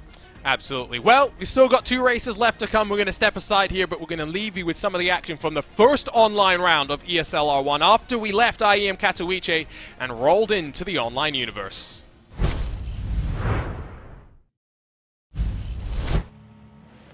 Here are the highlights for quarter-final 1 and 2 for round 3 of the ESL R1 here at the Nurburgring. Niels Naujoks on pole position for the first quarter-final with Joni Tormula just in behind. There is also an R8G Audi there, but it's not about the Audi at all as we head down towards turn number 1. It's a three-way fight between the BMWs with Jeff Gyasi of Furia trying to get up into the lead, but Joni Tormula deals with all of that pressure beautifully well and holds on to that first position. But it's not done for second spot because Furia versus BS competition, Jeff Gyasi versus Niels Naujoks, furiously down in towards turn number 4. Almost a bit of contact as we run then on the exit. You see the Furia car just get across the bonnet of Niels Naujoks and hold on to that P2. Oh, they used to be teammates, but now they're arch enemies. It's Tommy Østgaard versus Dane Warren as they exit turn 4 down towards turn number 5. They're touching as they get towards the braking zone. And there's a little bit of argy-bargy coming down in towards turn number 6. And as you can see, like I said, no love lost because Dane Warren sends Tommy Østgaard a little bit wide. Bonnerhouse in the Mercedes, just in behind, trying to pick up any potential crumbs left behind. As we head then down towards the hairpin, you can see that Tommy Østgaard goes very deep under braking and has to filter in. But that was for 7th position. Now this is for the final qualifying spot. You can see Dane Warren up towards that final chicane on lap number 5, gets it all wrong, gets a little bit of braking on the grass, cannot get the move done on Enzo Benito. Benito in the BMW drives away, but now look at this, Warren left open. Tommy Østgaard says, thank you very much, I will get involved here. Around the final corner he will go, and as they now drag race down towards turn number 1, you think it might be over. It absolutely is not. We head on to lap number 6, they're still side by side. Bono House praying that there's some contact here between the two of them and potentially could pick up some positions and maybe even that top 6. But as they come then through turn number 1, Østgaard does have his nose ahead. Dane Warren still wanting to fight. This is brilliant in the rearview mirror for Enzo Benito. He's thinking, you guys crack on and fight. Let me drive away and get this P6. And you think, is it going to be done through turn number 4? Well, Østgaard's going to send it, and by the time they get on the exit, he finally gets across the bonnet and takes P7. One driver who did not see any of that in his rearview mirror is Joni Tormula. Picks up the victory for quarter-final number 1, and it was very comprehensive indeed. Joining him through to the semi-finals is Jeff Gyasi, Niels Naujoks, Marcel Shinjik, Jacob Brzezinski, and Enzo Benito. Tommy Østgaard, Bono House, Patrick Holtzman, Lucas Muller, Peter Berryman, and Dane Warren will all have to wait for round 4 to get some of those big points.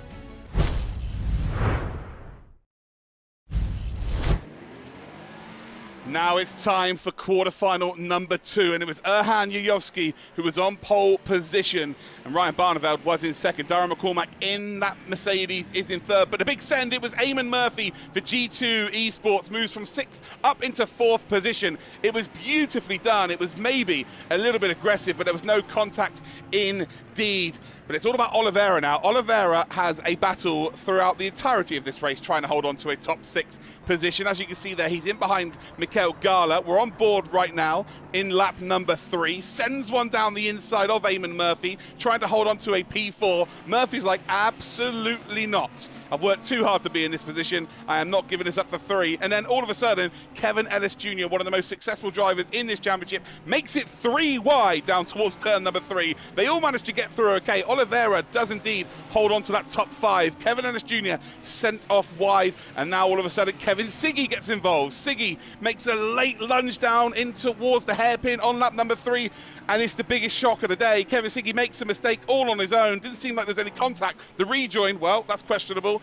Nearly takes out a car, but Kevin Siggy unfortunately is out at this stage of the competition.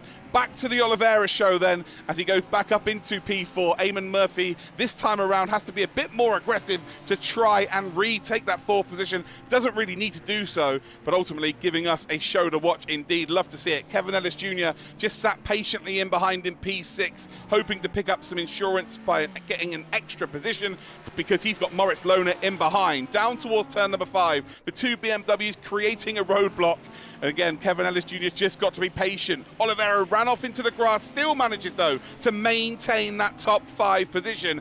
And you think this is over, ladies and gentlemen. It is not. This is for the final qualifying spot to go through to the semi-finals. Oliveira takes that defensive line down towards the hairpin. Kevin Ellis Jr. trying to find a bit of momentum around the outside, then has to go defensive on Moritz Lohner. But this is the mistake that cost the Brazilian. Makes one error as we head onto the back straight. straight before we get into that final chicane, and this ultimately cost him the position with Kevin Ellis Jr., and then Moritz Lohner was able to pick up the pieces a little bit later on. But look at this, it's still close here, almost 3 wide between all 3 drivers. Ellis Jr. then round the outside, not really left enough room. He then's under pressure all of a sudden from Moritz Lohner. You can see then that Mitchell de Jong then comes through as well. You've got Tim Yarshall for FaZe trying to get involved in this party.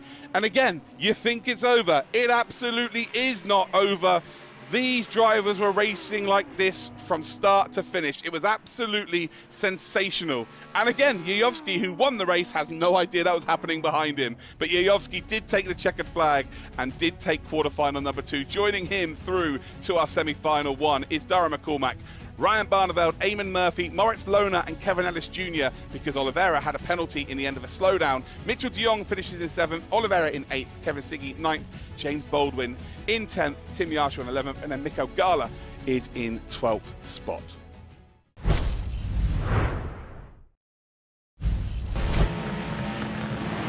Here are the quarterfinal 3 and 4 highlights for the ESL R1 Round 3 at the Nurburgring, and it is pole position for Luke Bennett, the young pretender versus the old calf in Josh Rogers, but it was not about them as we head down towards turn number 1, because Victor Veloso for Furia, starting 10th, makes an almighty send, makes it 4 wide, bit of argy-bargy for sure, but gets up into a top 6 position with maybe, just maybe, move of the day. Also, Graham Carroll managing to go from 6th up to 4th position, managing to get ahead there of the Mouse and G2 Esports car, who had a hell of a ding-dong.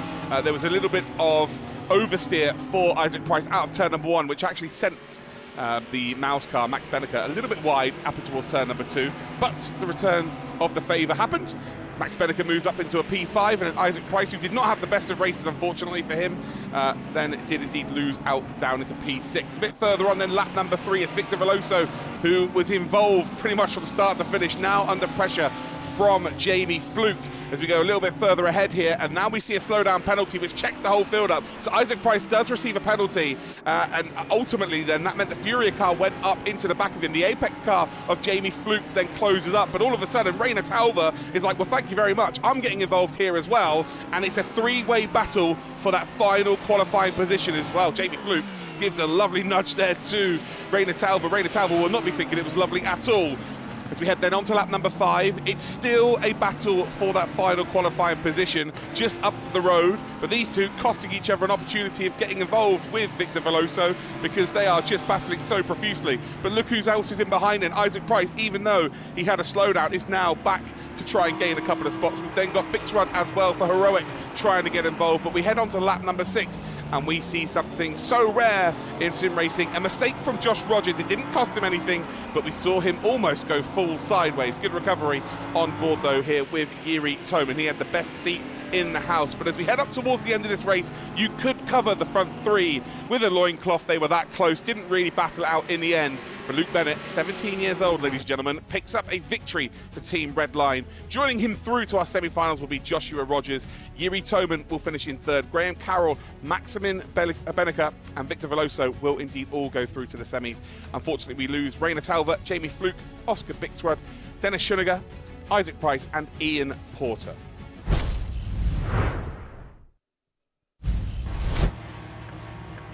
In quarterfinal number 4, it was Yuri Kasdorp who had a terrible rounds 1 and 2, who started at pole position, and it was another Furia driver, but this time on the front row. It's Felipe Baptista in 3rd with Team Redline's Jeffrey Rietveld. And well, the big story here is Robbie Stableford. Before the race had even begun, he jumped the start, and unfortunately with drive-through in a 15-minute race format, your race is over. So Robbie Stableford with a DNF. Such a shame, you know, all that practice to unfortunately make one mistake. We head then on board with Marco Pajic, who was in a 5th position, but look at that slide. That slide cost Pajic 2 spots. The Fildenez comes through, says thank you very much. And Nikodem Wisniewski, who found a gap that just didn't seem to be there, manages to get involved here. They're still side by side on the exit of turn number 4. By the time they get down towards turn number 5, Wisniewski had indeed got that top 6 position. And then there was a battle here between Tartler and Johan Haaf. So if you don't get into the top 6, it's all about making sure you finish as high as possible, because this is the race that you're going to gain points if you're not going through to the semi-finals. We see a little bit of contact there between Williams and BS Competition. Phil Dinez just about holding onto the car. Marko Pejic, who for 4 laps threw everything at Nikodem Wisniewski. Wisniewski did not crack under the pressure, and for the first time we see that Marko Pejic just about had his nose up in front. Wisniewski was never going to give it up easily, but the invitation was then open to heroic driver Thomas Tartler, who absolutely accepted that invitation, did get involved, and well, this battle just kept going on and on and on. We're heading up towards the final sector of lap number 6. For the first time, though, there was some side-by-side action between Pejic and Tartler, and Nikodem Wisniewski, for the first time, had a bit of breathing room as well. He would have been looking in his rearview mirror thinking, oh, this is brilliant. If you two can just keep being side-by-side, makes my job so much more easy. Up towards that final chicane, Marko Pejic was always going to try and outbrake the Porsche. Absolutely did so. Tartler then just loses out in terms of he just can't get on the power. He's got a Mercedes in front of him. Then he's under pressure from the phase driver. So Ozildirim comes through as well. The 2 Porsches battling out. Bit of argy-bargy as we head then onto lap number 7. And well, if that wasn't enough for the 2 Porsche drivers, Johan Haaf wanted to get involved as well. Johan Haaf, one of the top 10 in the championship, not having a good day here in round number 3. Side-by-side action down towards the hairpin. Haaf on the outside in the Apex Racing Team car. And then we have indeed got the heroic car of Tartler. You see the heroic livery there on the front bonnet of the Porsche, and they are almost touching there. It's brilliant driving from them all. Again, some frustration from these drivers, that is for certain, but they still drove with great integrity. Felipe Baptista for Furia, picking up the first ever victory for the Brazilian team. Great performance from the BMW driver, and a very happy team. 3 drivers going through to our semi-finals. Also joining Felipe Baptista is Yuri Kasdorp, Jeffrey Rietveld, we've got Mac Backham, Phil Dinez, Nikodem Wisniewski, and unfortunately the 6 drivers that indeed will not be taking part in the semi-finals will be Marko Pejic, Ulas Ozildirim, Johan Haaf, Thomas Tartler, Risto Capit and Robbie Stapleford.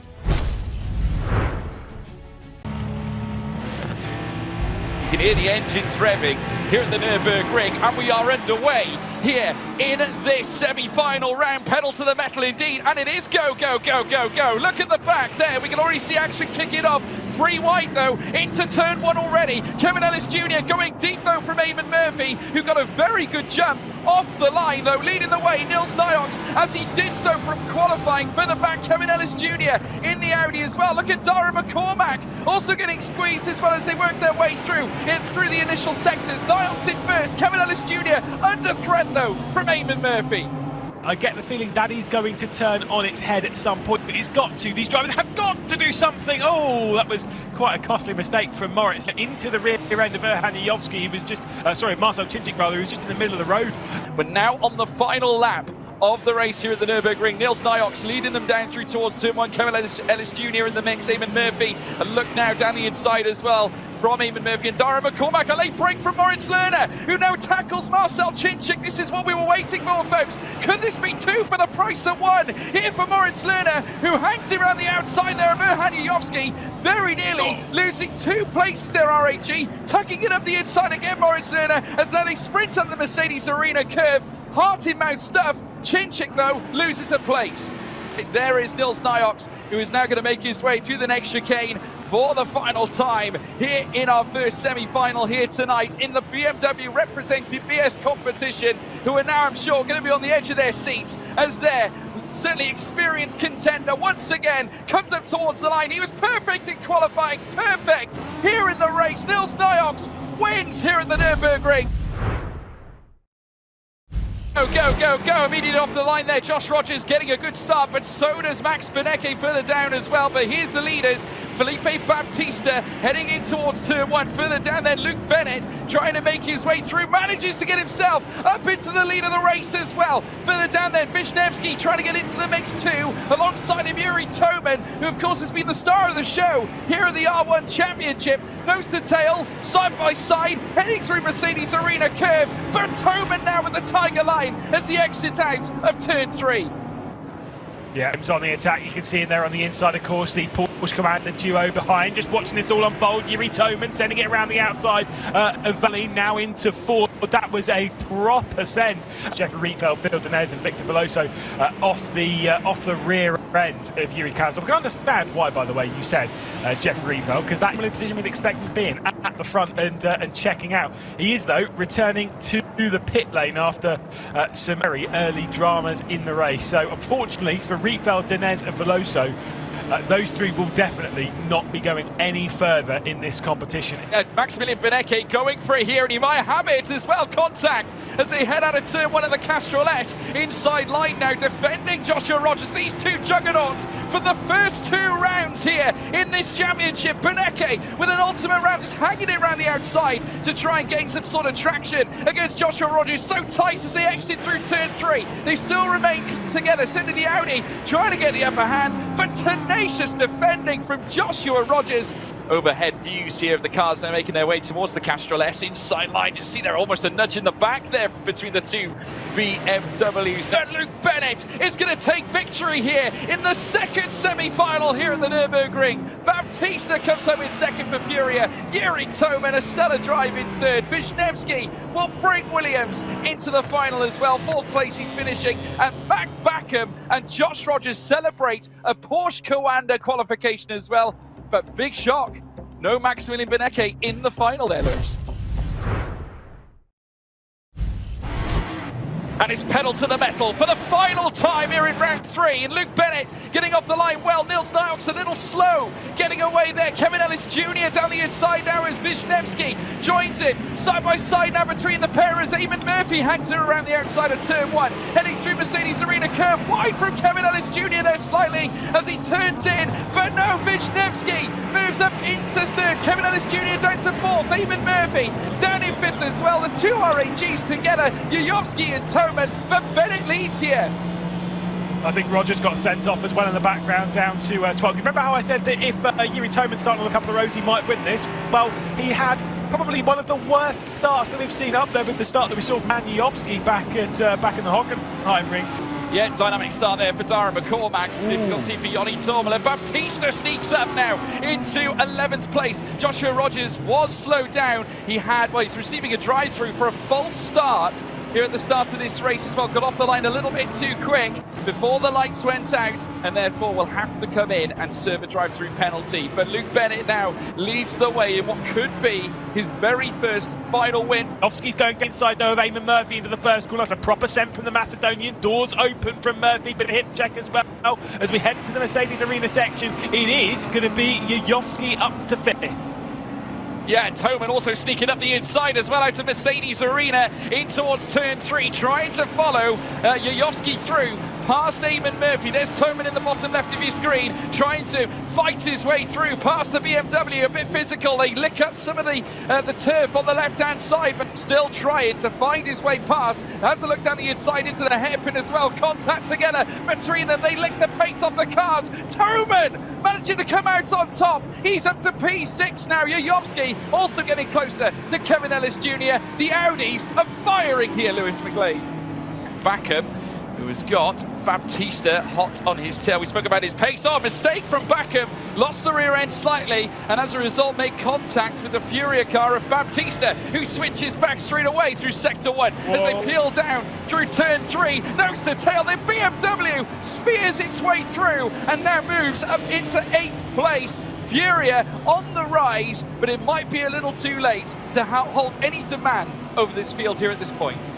I gotta say, Team Redline, who have not had the best of times, they haven't had the worst of times either, but Luke Bennett is going to give them elation, and he's going to become our 3rd winner here in the ESL R1 series. He's going to win the final here in round 3. Luke Bennett is your winner at the Nurburgring. Nils Nyhok's with a superb performance for the BS competition BMW team, and Nikodem Wisniewski with a mega 3rd spot as well for Williams Esports. What a drive, but Luke Bennett is our 3rd finalist winner. What an effort from him.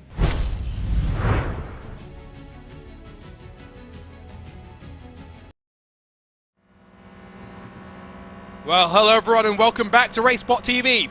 And straight into qualifying for round quarterfinal number 3 in round 5 of ESL R1. My name is Arjuna Kangipati, alongside with Ewan O'Leary to walk you through all the action here on RaceSpotTV. Don't forget, you can download the Wrenchport mobile app by going to the Apple App Store and Google Play Store to follow along with live timing and scoring. Ewan, it's been a fun 2 quarterfinals up on deck already. Still have 2 more left to go. And straight into qualifying, we ride with Marko Pejic.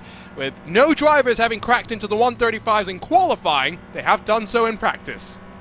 Yeah, we know it's possible to get that 135 lap time in, but is somebody going to do it here in the 1 lap that you get in qualifying? It would be really, really impressive if someone were to be able to do that, and why not Marko Pejic? We'll see in a couple of corners' time. But so far, it's been a 36.0 from Dame Warren, the overall time to beat, I guess. We will see if anyone can do a 135. I get the sneaking suspicion. If you can do it in practice, you can put it together in qualifying. Pejic, 136.1, likely to be good enough for the top 6 given what we've seen. It was more competitive in quarterfinal 1. Will it be competitive in quarterfinal number 3? It's Siggy in the Redline BMW. All the previous Redline BMWs have started on the inside of row number 1. Don't think that will be the case for Kevin Siggy.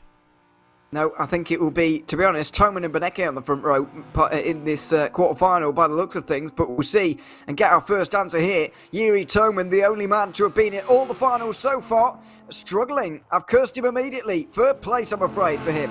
We'll see if the Maus Audi can be a little bit more competitive. Beneke to the line, one of the drivers on double duty here today, of course, for ESL R1. Not best in qualifying for him, but he'll be racing tomorrow in the Porsche Tag Heuer Esports Super Cup as well. Here comes Jakub Brzezinski for the Mercedes-AMG Williams Esports outfit. Will he be able to get some more speed out of that Mercedes? It's a 36.1, 6.8. It's good enough to jump to the top. Good lap there from Kuba Brzezinski, and it's a nice little gap he's got there over Pejic as well. Still in the 36.1s and slower than we had in quarterfinal 2 as well. In terms of lap time, as Tommy Usgaard makes his way towards the line, it's not a bad lap time from him either. So Toman and Beneke are falling down fairly rapidly here. And once again, look at the margins between the front 4. Within a 1/10 of a second, make that the front 5 because Mitchell de Jong has joined the fun as well. Toman and Beneke might be in danger of starting outside of your transfer spot, especially knowing that Niels Naujoks has been on a momentum run, but wide out of the final corner.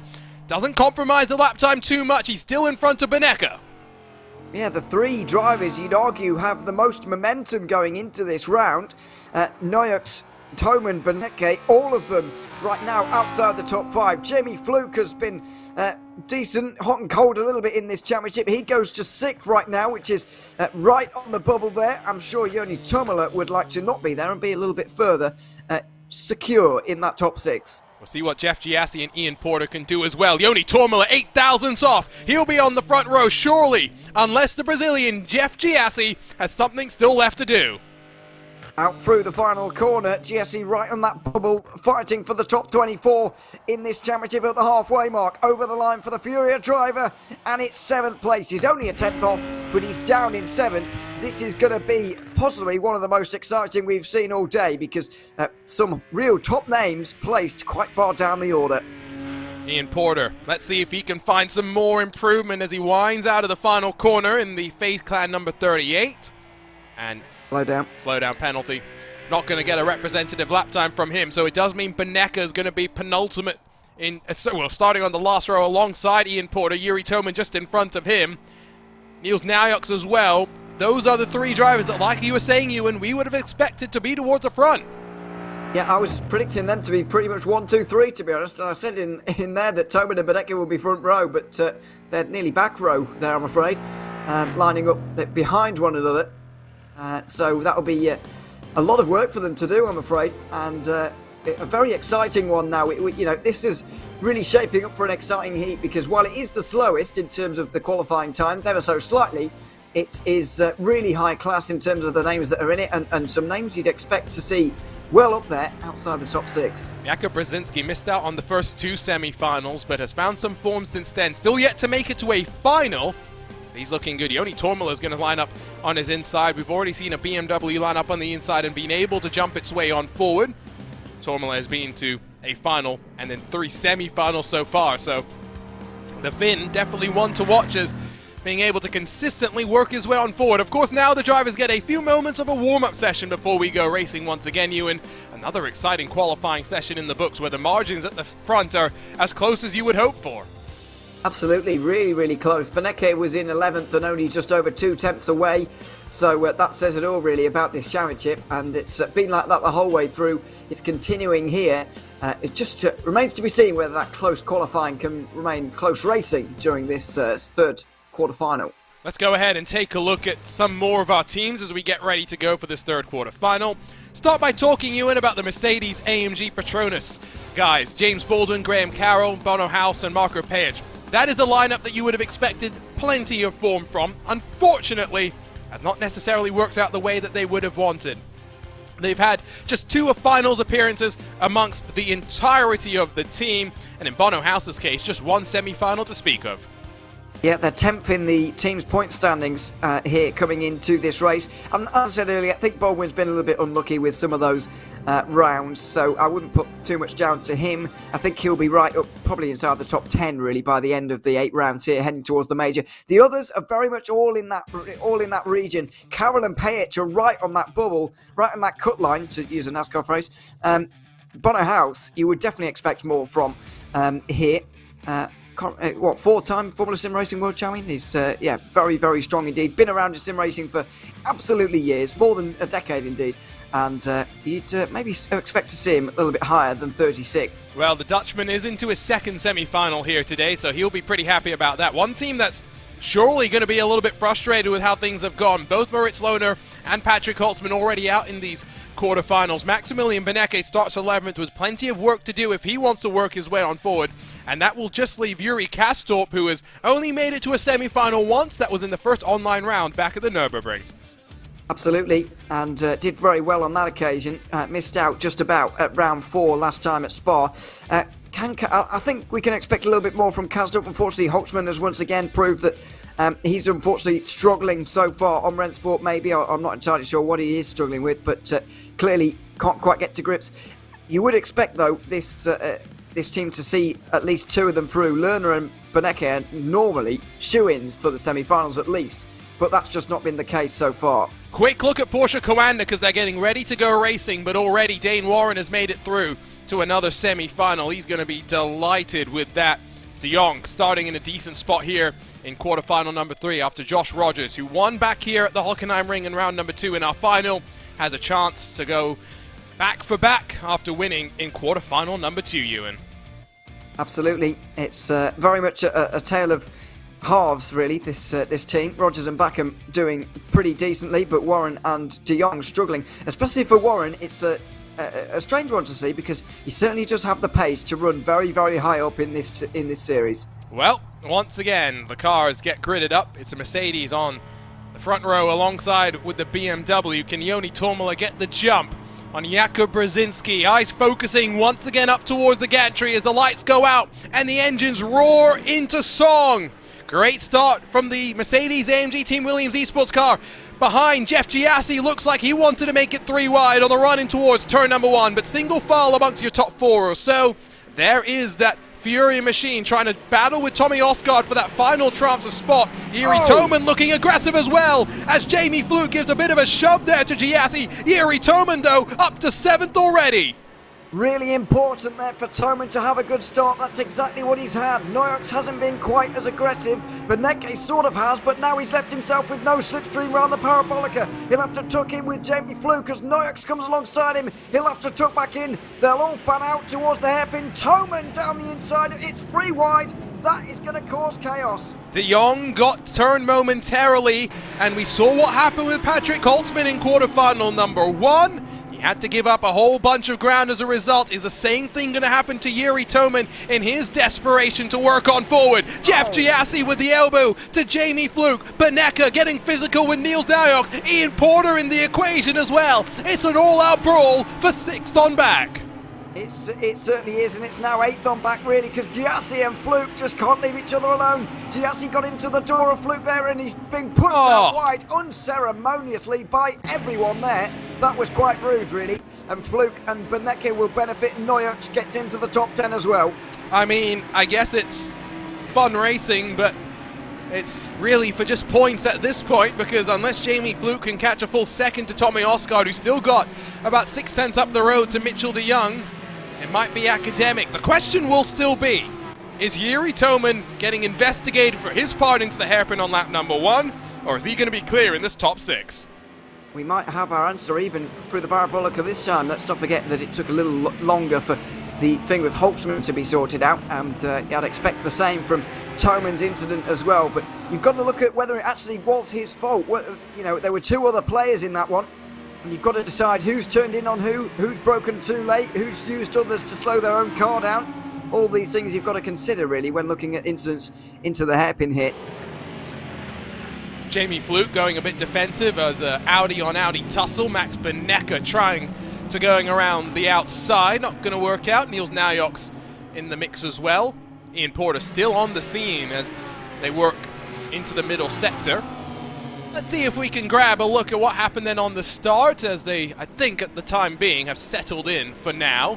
And it is all going to start with a great start from Jakub Brzezinski as he fired himself off the line. Joni Tormala slotted on in, at least initially, and Marco Page was able to get on through at some point.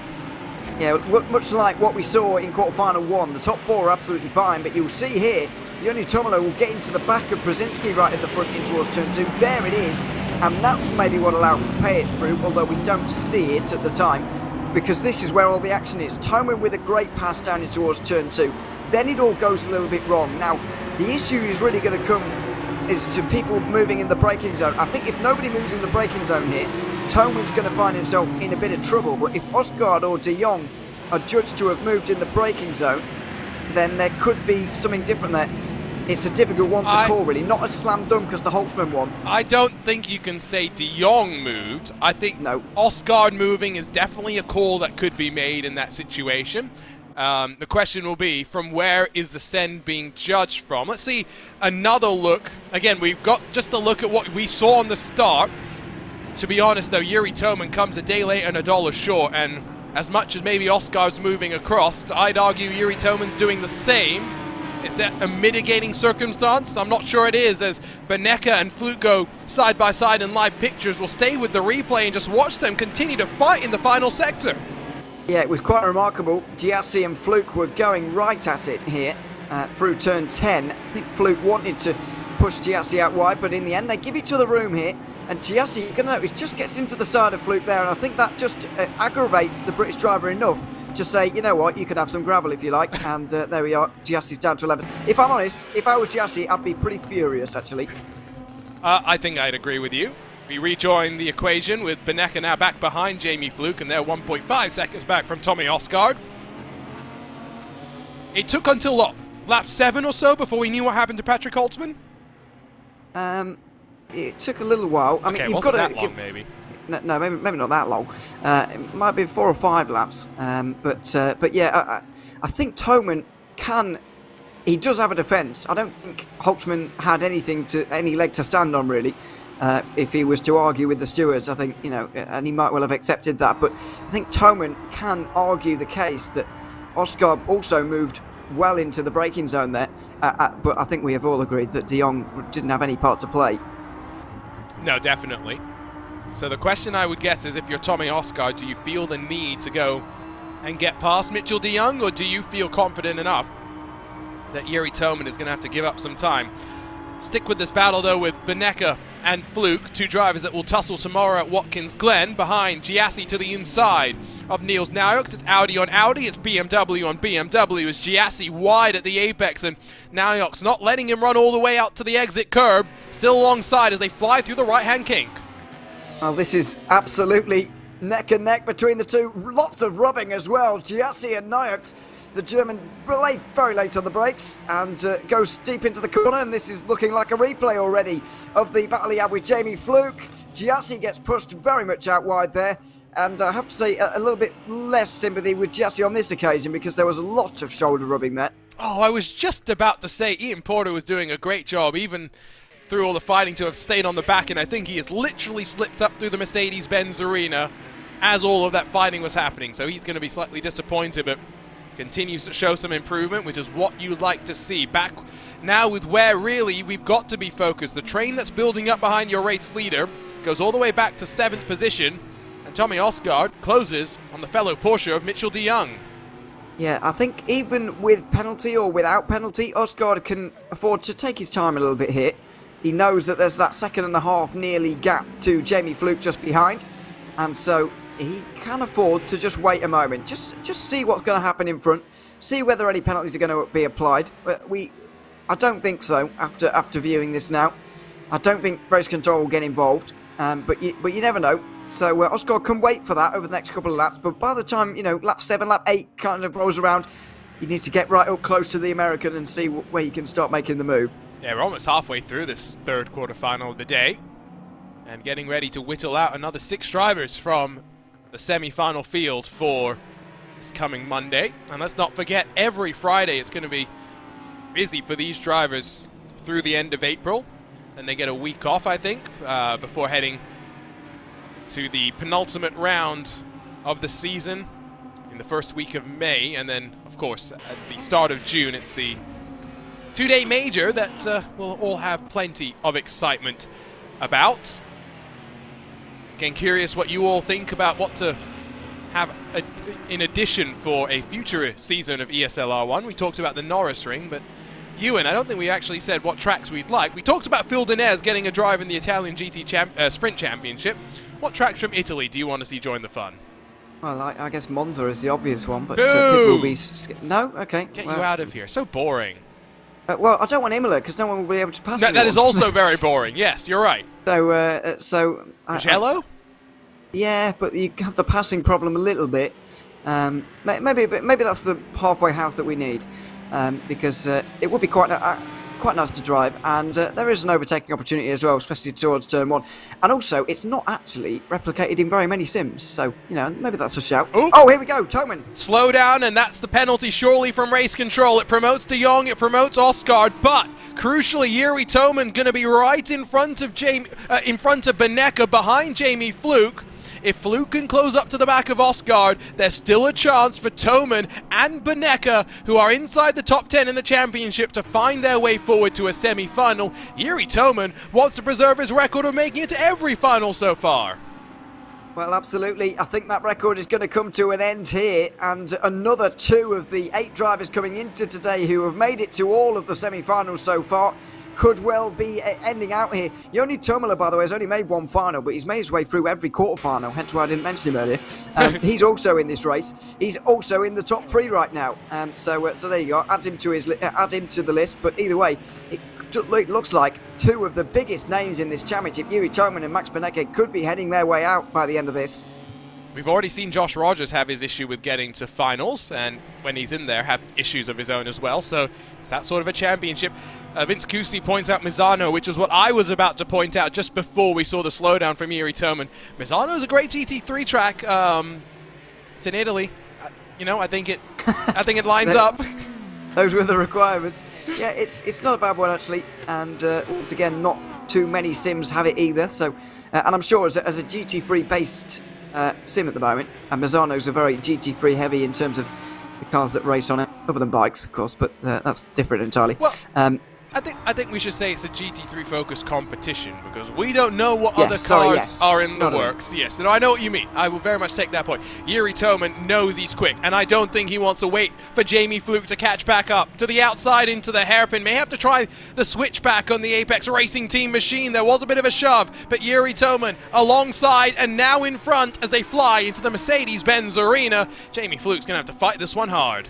And I don't know if he will. He might well surrender to the inevitable. Toman can't quite get across the nose. He has now into the braking zone. And that will be 7th place. He's got 1.2, 1.3 seconds to catch up to Tommy Osgaard. And that is going to be the fight. But with only 3 laps remaining at the end of this one, he might well just run out of time here. I mean, that's all he had to do. He should have been a bit more patient on lap 1, in my opinion. He did need to make the dive into turn 2. And and he did so, executed that well, but the dive into the hairpin was a step too far, and as we now know, he didn't really need to make it. Tommy Osgaard has also dropped back quite considerably from his former teammate Mitchell de Jong, and so is it going to be into the clutches of Yuri Toman? We'll be about to find on out. 3 laps to go, as Ewan mentioned. Still Brzezinski that leads from Pajic, Tourmala, Siggy, de Jong. That's your top 5. And then, of course, Tommy Osgaard running behind. See someone suggesting the Nordschleifer. Everyone knows my opinion on the Nordschleifer. Needs to be in every sim. Bathurst, I don't know if I want to add Bathurst for next season, to be honest.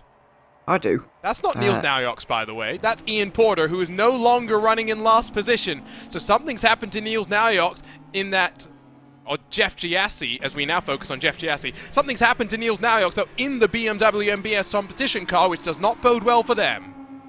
No, and his gap there to the next car is frozen, so I wonder whether he's not actually in this sim anymore, and he's had some technical problems, because that's unusual. You can see all the other intervals changing and flicking around with every moment. It does say DNF on the live timing on the Wrenchball mobile app.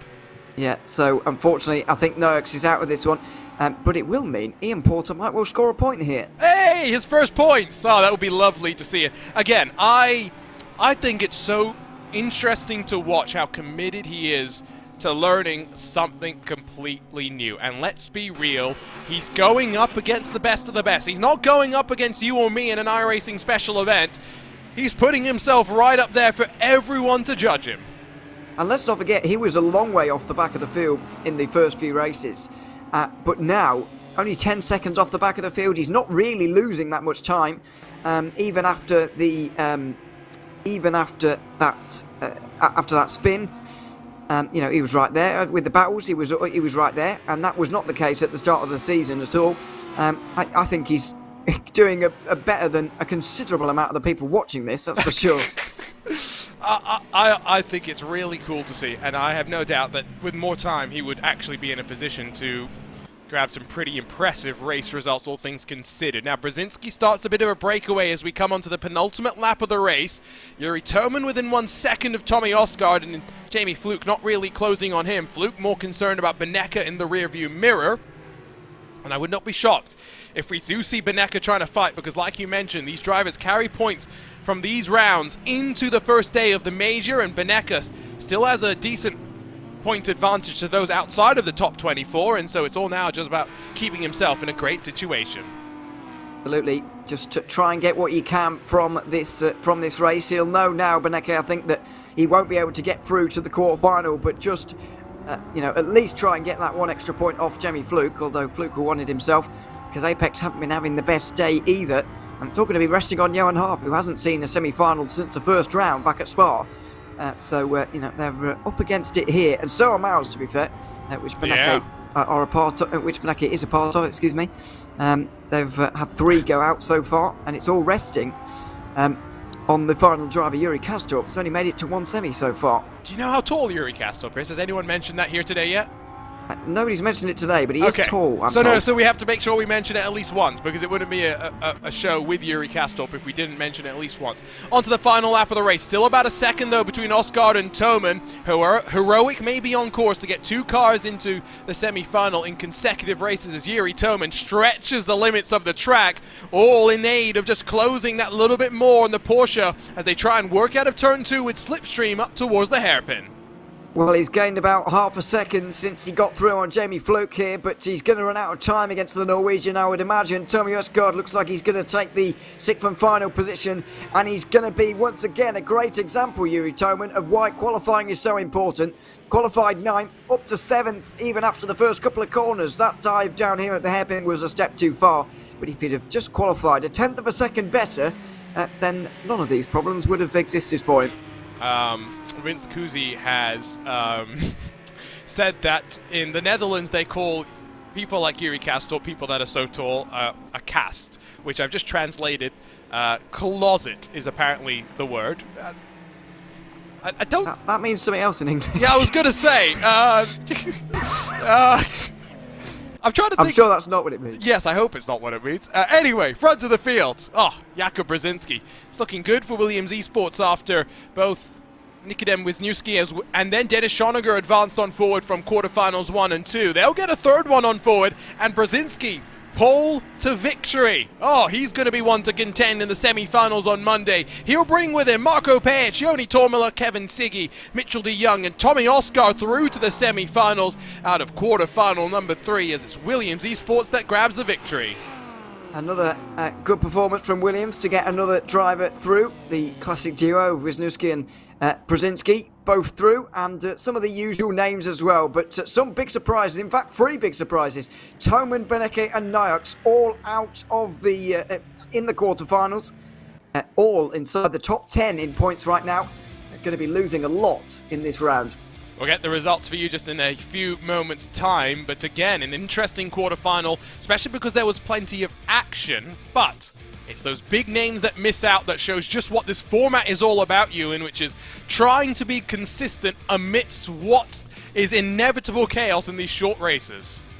Yeah, there certainly has been a fair share of chaos, really, and that one did keep us on the edge of our seats, really, right till the very end. We didn't quite know whether Toman was going to get there or not, but sometimes you get those quarterfinals where you immediately know the 6 that are going through, and from there it's very single file, so you don't know what you're going to get. But once again, emphasise it. I know I said it in the race. Yuri Toman proving that qualifying is so important in these rounds. And it shows that you've got to stay out of trouble, because once race control drops you back, they don't leave you with much time to work your way back forward. That's the other thing. Toman was able to minimize the impact of his penalty a little bit better than Patrick Holtzman. Curious if there was a different actual penalty that was handed down. Here's a look at the results, though, for quarterfinal number 3. Second at the end between the 2 Mercedes at the front. And again, it's a Mercedes AMG duo that's advancing on forward after Schoninger and House did it in quarterfinal number 2. But again, Toman, Fluke, Beneke, the big surprises there. Jeff Giassi, I think, going to be slightly disappointed. I think he may have had the speed to have been a little bit further forward. I think you could say that for a lot of the people who have been eliminated today. It's just one of the things with ESL R1, really. We see very often people getting knocked out when maybe they shouldn't. So there you are. It just seems to happen quite a lot. But we've got 6 very fast drivers there through to the second semi-final. I'd imagine they'll be put into, and we'll see the 6 that join them in a few moments' time. So I'm just trying to get clarification on exactly when we're going to go to qualifying for quarterfinal number 4, just so we get a better indication of exactly how we need to pace ourselves, you watching us in the broadcast booth, so that we don't bore ourselves to death, especially knowing now that you've got to stare at Ewan O'Leary and myself, Arjuna Kankipati, at least for a couple more moments here. Quarterfinal 3 in the books, 1 more to go. Like we said, Mouse, Apex, these are teams that have had no drivers working their way on through. It's impressive, though, to see the Williams team having cracked their way on forward with 3, and even though RAG will be disappointed with Yuri Toman missing out, they still had 2 drivers working their way forward and looking very impressive at the same time. Yeah, it's hard to worry about Yuri Toman too much, given the fact he's made 4 finals in 4 rounds so far. You know, they won't be too worried about him in terms of making points. They should still be points leaders in the team's championship standings by the end of the round. I wouldn't, Chinchik made it through. He won't fall too far away. As we said, the points don't get reset until the second day for the major. He should make his way through into that second day. It will be a big surprise if he doesn't. And from there, the points get closed up in a format we will explain at a later date. Won't even be else. But yes, it doesn't matter really for Toman. He won't be too disappointed, even though he will be a little bit. So we're going to go to qualifying in about 13 minutes' time. So honestly, we don't have the most amount of time, and we don't have enough time to go through highlights of Round 4's semi-finals and finals. So instead, I'm trying to think of the best way to do this, because again, it's not much time for us to go away or do anything. So instead, Ewan, why don't we just stay here and continue to chat with anyone in the YouTube chat? Vince Cusi does say, this is the same Ewan O'Leary that said we should repave Sebring, so we should kick you out. Oh my days, okay. But someone's following me around with this going. A member of the public. Oh dear. I actually do remember from the Sebring broadcast, I think. Watching that quite closely. So, I didn't say that. You didn't say... Wow, the lies that are coming out of Ewan O'Leary. If you need a reminder of what ESL R1 is all about, we're not going to let Ewan defend himself. Here's a little bit of an explainer.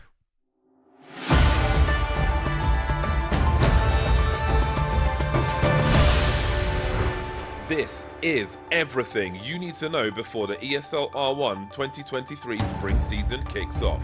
12 teams consisting of 4 drivers, each led by a manager, will be competing for a prize pool of €225,000. And of course, for the title as the first ever winner of ESL R1. The season is split up into 2 stages, the regular season and the major. The regular season consists of 8 rounds. Each round consists of 4 quarterfinals, 2 semi-finals and a final. In every round, each team nominates 1 driver for each quarterfinal. Top 6 drivers from each quarterfinal will qualify for the semi-finals. And again, top 6 drivers from each semi-final will qualify for the final. In each round, all drivers score points individually for the driver championship as well as for their team in the team championship. These points are based on the driver's placement in each round. In the regular season, they can score between 0 to 60 points. The best 24 drivers from the regular season will qualify for the Major LAN event, where they will compete for the title in the final rounds of the ESL R1 spring season and for the prize pool of €225,000.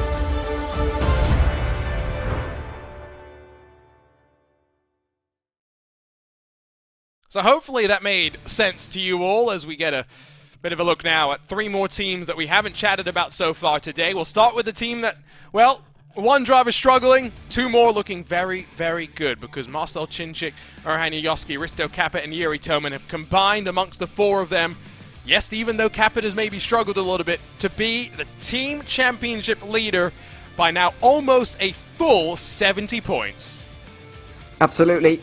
It's not been so good so far for Risto Capet, unfortunately, but the other 3 doing absolutely fine. And I do wonder what kind of confidence he can draw from that as well. He will be the last one of the 4 to make his appearance here this afternoon, and we look forward to seeing him there. He's not even made it to a final just yet, so just need to get a bit of a move on with that. Although, I'll repeat again, with the way the point system works, getting to the final once gets you really close to the bubble of the top 24 at this stage of the season. Yep, no, and then from there it's those that have been consistent, that have been able to put themselves in those good spots to be able to work their way on forward. So that's our look, of course, at Team R8G. Let's go ahead and talk about one of the sim racing powerhouses, Team Redline. They've jumped up to 2nd in the team championships after the last round in points. And, well, even though 2 of their drivers are in the top 10, all of their drivers are in the top 20. It's all about consistency and keeping themselves in contention to work their way into the major at the end of the day, Ewan. Yeah, the consistency of the team is the thing that's really struck me throughout the season, really. 8th to 20th is the range of the drivers they have. I think they're the only team with 4 in the top 20 at the moment. They must be, because that's remarkable consistency, really. Redline haven't been like overbearingly dominant as they are in quite a lot of the series, especially on iRacing, where they're, really, really dominant some of the time. It's not quite been like that, but it's been really consistent. And of course, they do have a round win to their name with Luke Bennett as well, so they can be very pleased with the start of this season. So that's a look at Team Redline, and last but not least, let's talk about the Mercedes-AMG Team Williams Esports, another wonderful team name to get out there in its entirety as they come across the line or when they're fighting in the thick of it all. But again, already 3 for 3 today, and now we just wait for Dara McCormack, the best of the Williams Esports drivers, to work into a quarterfinal. And let's not forget Dara, our most recent winner back at Spa-Francorchamps. Absolutely, and was very, very pleased with that as well. A round win will get you right up the standings, and that could be what is required from some of the others. But it's been a good start to the round so far. I think putting McCormack last is a good call from Williams Esports, particularly today, because things could have gone wrong for the other 3 early on, but they know they've got that safety card almost in the background there for them, in the bank. I mean, that would maybe be a bit arrogant of them to say, and they probably wouldn't. That's probably just me. But they have that little bit of a safety net to fall back on, and now the fact that the other 3 have got through, they've had good days so far, means that there's no pressure on McCormack, and I think they're looking pretty good to have 4 in the semi-finals. So that's a look at all of the teams so far. I tell you what, why don't we go back to the start of quarterfinal number 3 and just quickly recap what happened there, because it was plenty of drama at the end of the day, and probably behooves us to just keep in mind what's now been 2 bits of drama in towards the hairpin involving major players. Patrick Holtzman, of course, in quarterfinal number 1. Most recently, it was Jiri Toman. This was the start. Great start from Jakub Brzezinski. It was then the run from Joni Tormala that would see him get slightly checked up out of turn number 2, allowed Marco Page to slide his way on forward, but meanwhile, it was all kicking off from behind. Yeah, and this is the point now with hindsight that Jiri Toman will maybe think, I should have backed off a little bit here. Just on watching this again, though, I'm going to try and work out whether he really meant to go down the inside. I'm sure he did, but I just want to make sure. Down in towards the hairpin here. Was he being overly aggressive, or was he just accidentally finding himself in this situation? You know, it's a difficult one to say, but either way, he was moving in the braking zone. Osgaard also, and De Jong ended up going out wide. In the end, it was Toman who got the penalty for it, and I think we've agreed deserved one as well. By the end, but yeah, it's the kind of thing that can happen at the hairpin, really, just the way the corner is designed. Out of the middle sector, it was then Jeff Giassi who was going to find himself in a bit of a pickle. Jamie Fluke would be the first to say, no, you're going off to the gravel, before Maximilian Benecke said, yep, you're going to spend even more time there. It's really just digging the knife in. Niels Najoks, excuse me, had a bit of a look in that BMW M Team BS competition car as well.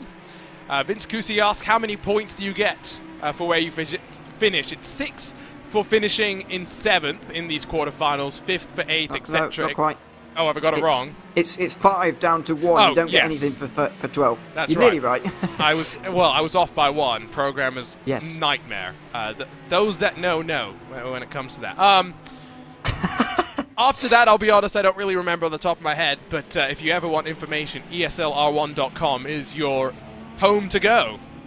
Yes, I'll explain now. If you go to ESLR1.com on the internet, on the interwebs, okay, on your thing, on your laptop computer thing, you go to click on format, and then you should find the thing that explains the 2 different formats which we have, which of course the regular format, the major format. Sorry, I'm looking at my computer screen, and then you can find a little PDF with the points system explainer in there, and it will show you where they are overall, in terms of the overall for the round, where they finished in each position, and also where you have to finish in the quarterfinal to score this amount of points, and so on. We are a bit delayed from what I hear in getting the practice underway, so we may be slightly delayed with the start of qualifying. So instead of being here and subjecting you all to Ewan and myself, I'm going to step aside for a few moments' time. We'll rewatch the highlights for round number 4 and grab a look at semi-final and final action from what happened last time out at Spa-Francorchamps. Enzo Benito starting from the pole position alongside, of course, the BMW M Team BS competition driver of Niels Najoks. They get racing once again here at Spa. Marcel Cinčić having a bit of a slower start from the second row of the grid. Dara McCormack going on the attack in his Williams Esports car as they head down in that first corner. It's also been a slow start from Maximilian Benecke, dropping back a single position. It's a clean run down the hill on the race start. They all return essentially to their qualifying positions. Benito leading from Najoks, from Cinčić, from McCormack. How much side by side do we have into a Rouge and Radion, George? Absolutely none. No, they know the procedure here as they now head up through towards the Kemmel Straight. They're in behind Dara McCormack. A little look on the side of Marcel Cinčić. There's Kevin Ellis Jr., who's currently sat in 7th, but we've got a tie-up here now with Tommy Usgaard. Thomas Tatler also in the mix as well. Cinčić under threat as they head through now Lake Com. Side by side they remain. Just look at this, though. You can see Dara McCormack trying to muscle his way through Mount Many. Side by side as they head through now down the hill. Cinčić now with a nose in front, but Dara McCormack here will slide it through the inside of Rivage. Look at Tormala as well, who's trying to fight his way through past Kaiki Oliveira. An absolutely relentless getaway here in lap 1 of 7, and still they remain side by side, heading through No Name Corner. He's been out wide. McCormack got pushed a little bit. It's a corner that bit him a little bit in the live event as well. We went through No Name, and so this occasion not too bad. McCormack getting hanging on to 4th position, but they've lost 1.4 seconds to Niels Najoks and Enzo Benito. They're all together now, but the Mouse Audi, who's now taking an outside line, is he going to hold it heading through towards turn 1? It's certainly not going to be easy for him, because in comes Thomas Tatler again. Look at this, Jakub Brzezinski as well. Tommy Usgaard also in the mix of it, but still, it is Sorensen who has now held onto the position. Head through this very fast left-hander, and of course Sorensen will need to get past Kevin Ellis Jr. before he can even consider having a fight against Johnny Tormer. But look at this from Kevin Ellis Jr. Very aggressive heading into bus stop chicane. And look at this now from Lasse Sorensen. Big chance now to take the position. Kevin Ellis Jr. a little squirrely on exit as they now head towards La Source now. They're side by side. I think Sorensen might have him. He has the inside line through La Source in turn 1, and going out wide slightly there was also Johnny Tormela. I tell you what, nothing is safe in that P6 place. Yeah, a couple of bumps, bangs and weaves there. That was way too aggressive. Ellis Jr. I think he might have missed his braking, so taking a very tight line down into the bus stop and got thrown right into the side of Johnny Tormela. He won't be particularly pleased by it. It does seem as though Kevin Ellis Jr.'s got a lot of work on his hands to try and work his way up inside that top 6. You can see he's not particularly pleased driving there in Corby in the Apex Racing Team facility as he still runs around in 8th position. Lasse Sorensen, though, trying to get around the outside for 6th position for that final transfer spot, and he's going to do it through Lake Com. That's absolutely sensational from Lasse Sorensen. Could we see 2 Furia cars into the final? But now you can see the pace in that BMW, the 2 BMWs together as they make contact, heading up through now towards Lake Com, coming through now very shortly towards Malmedy, and still with the inside line. Sorensen should be able to marshal the attack here from Tormela, who loses the rear end slightly, and that could put him at risk though as they head down in towards Rivage. You can see there as well Thomas Tadler, Kevin Ellis Jr. Oh my goodness me! Oh, well, I'm not sure what to say about it. You can see there the Williams car also spinning off as well. That's Jakub Brzezinski, everybody. Incredible scenes. The gap between him and Thomas Tadler now sits at 1.1 seconds. This is the replay, and there you can see there wasn't really a gap there, Lewis, was there? Let's be honest. Like I say, that might have been, I see this one as well, because we didn't quite catch this one on the broadcast. I mean, that you just pushed Johnny Tormela straight off the road. We'll have to focus our attention slightly up from this because Enzo Benito's coming out of the final corner to win his first race in ESL R1, being semi-final 1. He'll cross the line ahead of Niels Nyox, ahead of Marcel Chinchik, McCormack, Oliveira, and just about Sorensen. Only a 10.5 between them. Thomas Tadler getting knocked out here in semi-final 1.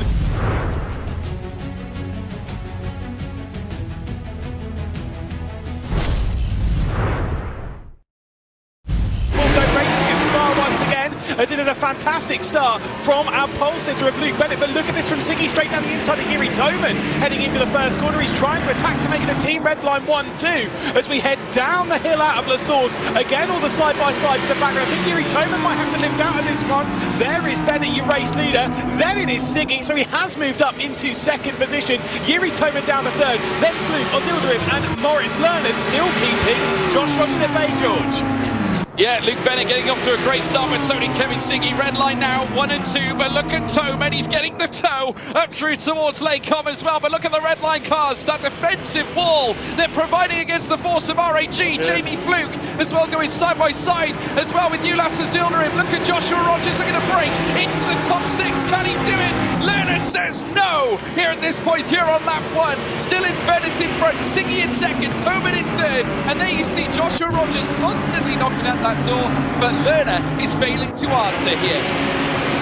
Yeah, certainly so. As again, we're seeing them fly their way through. Got to be said for Yuri Toman. He's got no real needs to kind of make that move. But there's Joshua Rogers still ever quick, heading through the Blanchimont corner. Might have a chance to open up the door here on Moritz Lerner, heading in towards bus stop. You can see that Lerner defending to the inside. Oh my goodness me! A tap there from Marco Pejic. They came together at bus stop. Again, maybe a mismatch in the braking zone. And Matt Backham now towards the tail end. He's got Josh Rogers with him.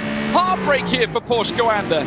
Let's see this once again. So it was just a complete misjudgment from Marco Pejic straight into the rear end of Josh Rogers. We got another move further down, Moritz Lerner, this time on Jamie Fluke. I tell you what, Moritz Lerner not content with just going through. He wants to go through in style, making the move, heading in towards Lake Com. Jamie Fluke undeterred. The Mouse Audi now up into 4th place. He's going to have to settle behind Siggy, and he's going to have to settle behind Luke Bennett. An absolutely superb drive from Bennett, who'll cross over the start-finish line to win yet another race. It's semi-final 2, but more importantly for Redline, it's a 1-2 for Redline.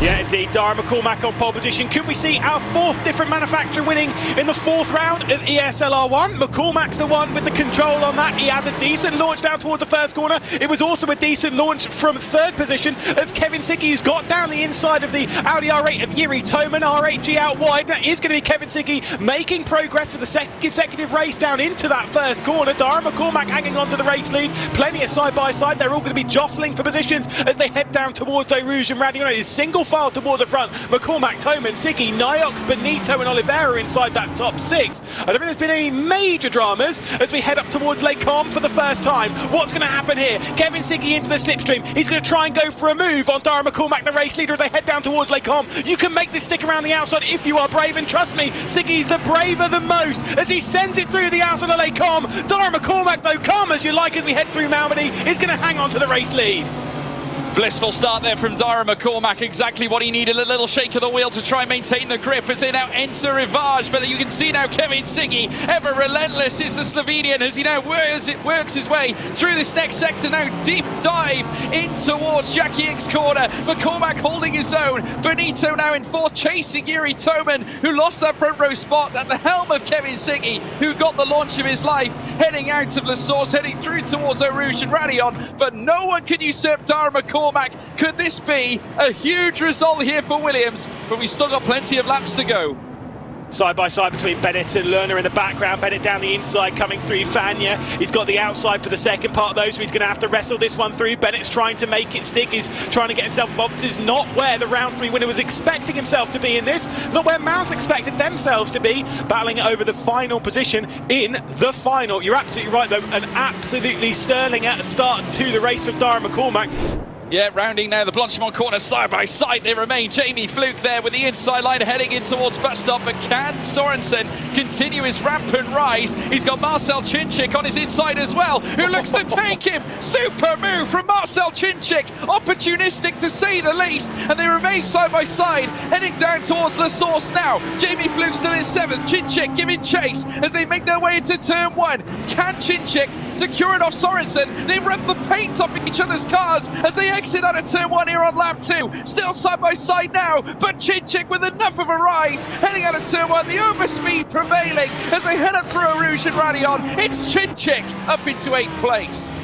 Yeah, a couple of separations happening here. Oliveira and Nyox dropping off of the top 4 at the moment. Nyox trying to make his way back through on Oliveira, feeling like he's got the pace in his BMW M Team BS competition. Oliveira with the inside lining into Lake Com, but it's the straight line speed advantage from Nyox, the German, making his way through and up into 6th position. Look at that though, that's Ozilderim who's gone straight on at Lake Com. And that's going to be a massive send, and he is going to be dropping right the way down the order.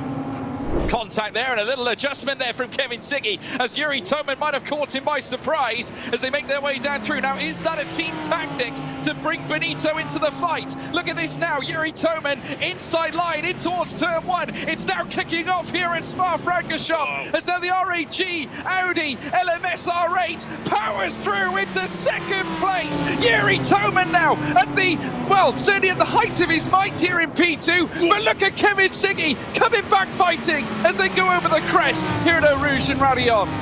That was nearly an almighty crash between Yuri Toman and Kevin Siggy. Of course, a couple of bumps there at the final complex. I'm sure that'll be looked in by race control. They won't feel particularly pleased. Watch Siggy go for a send here. He's going to be absolutely fuming. And I know an angry Kevin Siggy, when I see one, he will not leave anything left on this table. Team Redline at the moment trying to work their way at least one car up the order. Siggy, Benito at the moment staring at the back of Yuri Toman. Niels Nyox rejoins the fight, and you can see Siggy's furious, waving his hand in the air. He is angry at the Czech driver that's made his way through, angry at the fact that, of course, there's not long left to go in this race. Confirmation of a penalty towards the 95 of Ulas Ozilderim. Of course, the Team Faceland car being forced to give up a single position by creating an overtake. 4 different teams, 4 different marks, 4 different drivers as ESL R1 Round 4 comes to a close, and it's Dara McCormack taking victory on the return to Spa. The Irishman did it in qualifying with a record-breaking lap, and he's committed throughout the race. 7 of the best as he takes top honours here in ESL R1.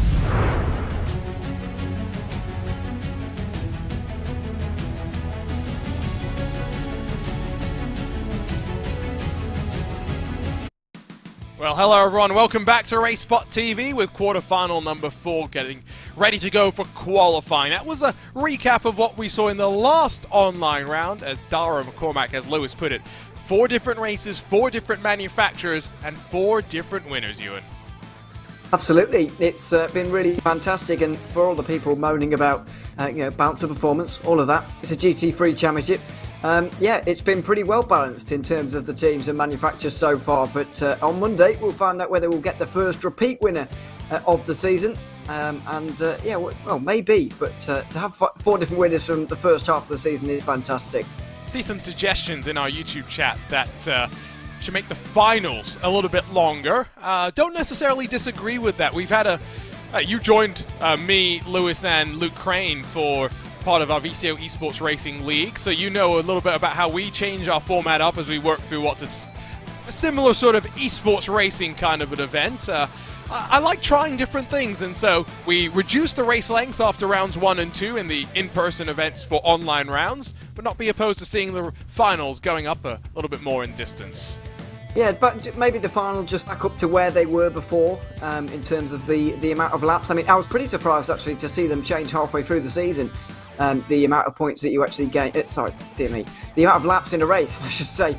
I was pretty surprised to see that, to be honest. But now that they've shown that they can change these things halfway through, why not bring the finals just back up to where they were before? Because on the other rounds where the top 6 go through anyway, don't really need a lot of changing, and they don't need that those longer races really.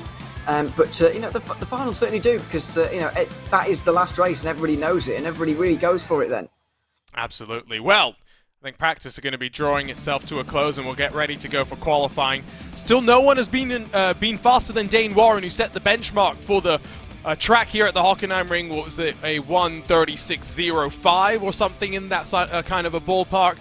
Still, no one has gotten into the 1:35s. We saw Moritz Lohner able to do that in practice. Judging by who we've got on this grid, I feel like we're going to be in for another very competitive qualifying session. We've got Dara McCormack, Enzo Benito, Yuri Kastorp, Eamon Murphy, Mac Backham, Ulas Oslo Dirham, Johan Hart, Lasse Sorensen, Phil Denez, Risto Capet, Oscar Bickford, and Graham Carroll. I mean, that's a pretty strong lineup once again. It's a really strong lineup once again, but as we've gone on with these quarterfinals here tonight, we've seen them slightly getting slower by, ever so, it's less than a tenth each time, to be fair, but just getting ever so slightly slower. We've not seen a pole time any, higher than a 0.1 here, which is still really, really quick. So, we can't complain too much about the pace, but, we've got some of the best in once again here. We've got Enzo Benito, as you mentioned there, the last of the 8 drivers coming into today who've never got knocked out in the quarterfinals. We've seen, 3 of them manage that now. But Benito's the last of them, and we'll see if he can make it into the semi-final for the 5th round in a row. I saw a lot of our YouTube chat hyping up Benito as one of the more underrated drivers in sim racing. Don't necessarily disagree, and maybe Benito's main strength is his diversity and adaptability across of the platforms. There's Dara McCormack sitting stationary and waiting for the opportunity to be released out onto track, and with qualifying getting ready to rumble. I mean, in terms of expectations for pole positions,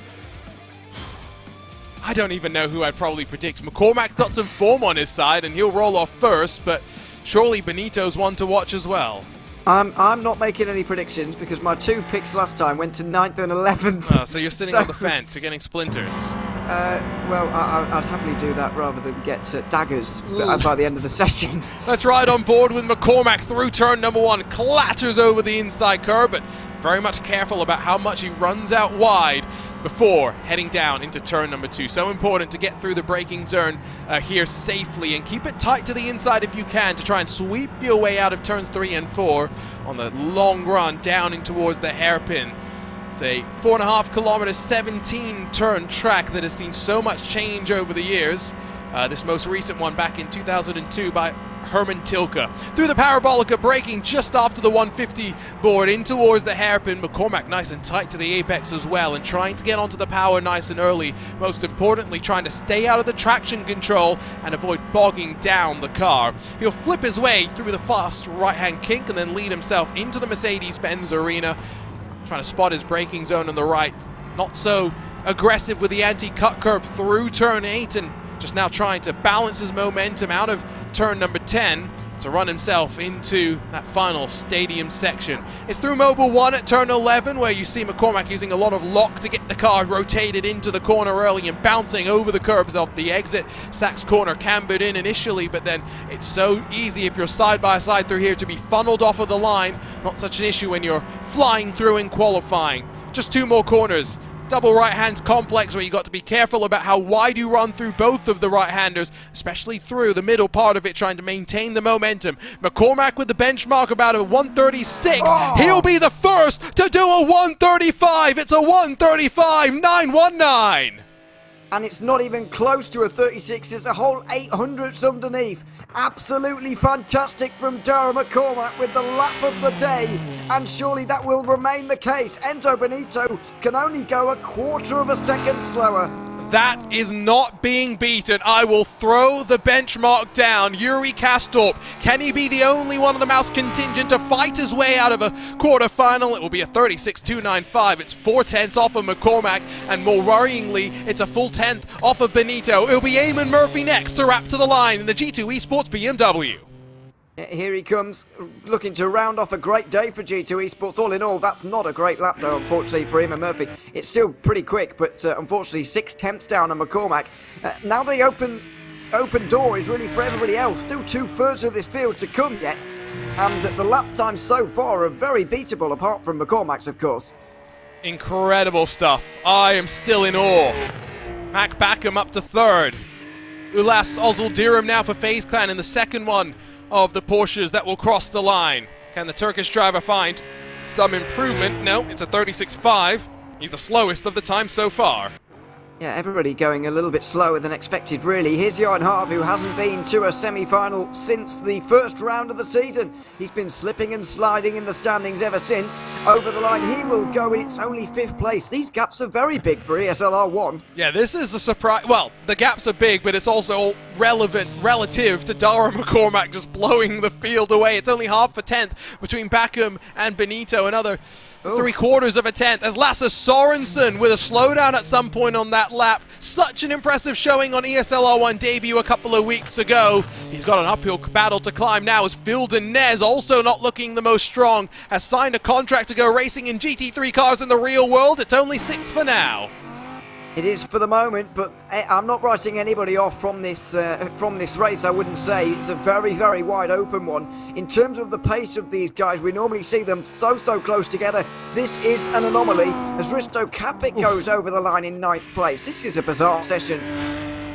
Still trying to figure out what's going on. Can Heroic potentially surprise a lot and get 3 of their Porsches on forward? Oscar Bixra to the line, and it's a 36.5. It's on the outside looking in. Still faster than Risto Kapik. Now, did Grant Carroll have a qualifying ban? I wasn't 100% sure about that, but regardless, domination and a statement laid down by Dara McCormack after what was an impressive victory at Spa-Francorchamps that he wants to be that first repeat winner. Absolutely, that could very well be the case if he performs like that again on Monday, presuming he gets there. That is going to be pretty unbeatable. I'm not entirely sure on this, of course, and I don't know if you have any further information either, Arjuna, but 2.5 of a second between 1 and 2 might well be the biggest we've seen all season. Yeah, I'm pretty sure about that. Let me go back to the history books, by the way. I'm going to very quickly just do that. About the qualifying times that we saw in round number 2 on site. So that was also the first time a lot of these drivers were in person, right? And so we did break the lap record at Spa last time out relative to what we had at round number 1, also in person. So Jeffrey Rietveld was the fastest back during qualifying. He did a 136.212. Josh Rogers, second fastest in qualifying. He was 4,000ths off the pace. You want to know what's the most remarkable thing here, Ewan, is the fact that you have the top 10 fastest laps, 7 of them set in qualifying. Then you have Moritz Lohner, 8th fastest lap overall, 136.499 in the race. Josh Rogers, in total of the top 10, has 4 of the 10 laps. That is remarkable. It just shows you how quick he is, Josh Rogers. I don't think anyone's in any doubt as to that. And this was the round that really got the ball rolling, of course, for him at round 2. He took the championship lead after this one and hadn't looked back since, but was only able to hold it for 2 rounds in the end, held it through round 3. and lost it last time out at Spa, of course, but could very well win it back, really, with the demise of Tyrman here tonight. I've said on occasion that I think Dara McCormack is maybe the fastest driver in Assetto Corsa Competizione, and I say that knowing that I've relatively little experience in that realm relative to the likes of Lewis and plenty of others. However, I say that because every time I see him, he just seems to be in this zone, and he seems to now be finding that same rhythm here on Rennsport as well. This is a driver that started in Forza on a controller, joined sim racing initially on a controller as well, and then had to get used to driving with a wheel. He's got a great home at Williams Esports, and the Irishman continues to go from strength to strength. Absolutely, he really is, and only getting quicker as well, only getting more mature, only getting older, as we all are, but he's, improving all of the time. And that's the real most impressive thing about him. Has the potential to become an absolute world beater across all of sim racing, not just in ACC. And that, I guess, has been the thing holding him back from that real discussion about who's the fastest driver in sim racing. The fact that he has only been an ACC driver so far, one-trick pony, you could say. But, he's proving week on week here that he's expanding out, and he is quick wherever you put him. Absolutely. Who is, in your opinion, if you brought this conversation up, so I'm going to throw you straight under the bus, who is the quickest driver in sim racing? It's an impossible debate to have, because and that's even before, if we're going current right now, it's a headache, and if you go historical, it's impossible. Worse. But to be fair, that's like with any sport, isn't it? So let's not go historical, because we will literally argue about that for the rest of our lives. In terms of current, it's also impossible to know, because... Oh, come on, stop sitting on that fence. Oh, I don't know. Come on, look, come on. Over the past 5 years or so, I'll maybe go Beneke, maybe fastest, but I don't know. You could have taken the cop-out answer here, and I'm very disappointed. There is a real easy cop-out answer that apparently you're still not seeing. No, why would I? As a two-time Formula One world champion that could also take his claim as one of the fastest drivers in sim racing. Well, okay, but you could have taken the cop-out. On their day, I think the best sim racers compete Max Verstappen. Oh, I agree. Because, that's where they spend all their time, and he doesn't. Although, having said that, most recently at the iRacing Sebring 12 Hours, he was saving fuel while building an advantage until unfortunate damage took him out. So, I don't know about that. I want to say Josh Rogers, but I feel like the problem is we don't see enough of him nowadays in that Porsche Commander Esports team. It's limited outings we see from him. Enzo Benito, I know it's, I sound like Luke Crane now, but I may put Enzo Benito down as one of the fastest drivers in the world. It's time for us to stop our talking, though, because they'll get gridded up for one final time and focus their attention to the lights. Quarterfinal number 4.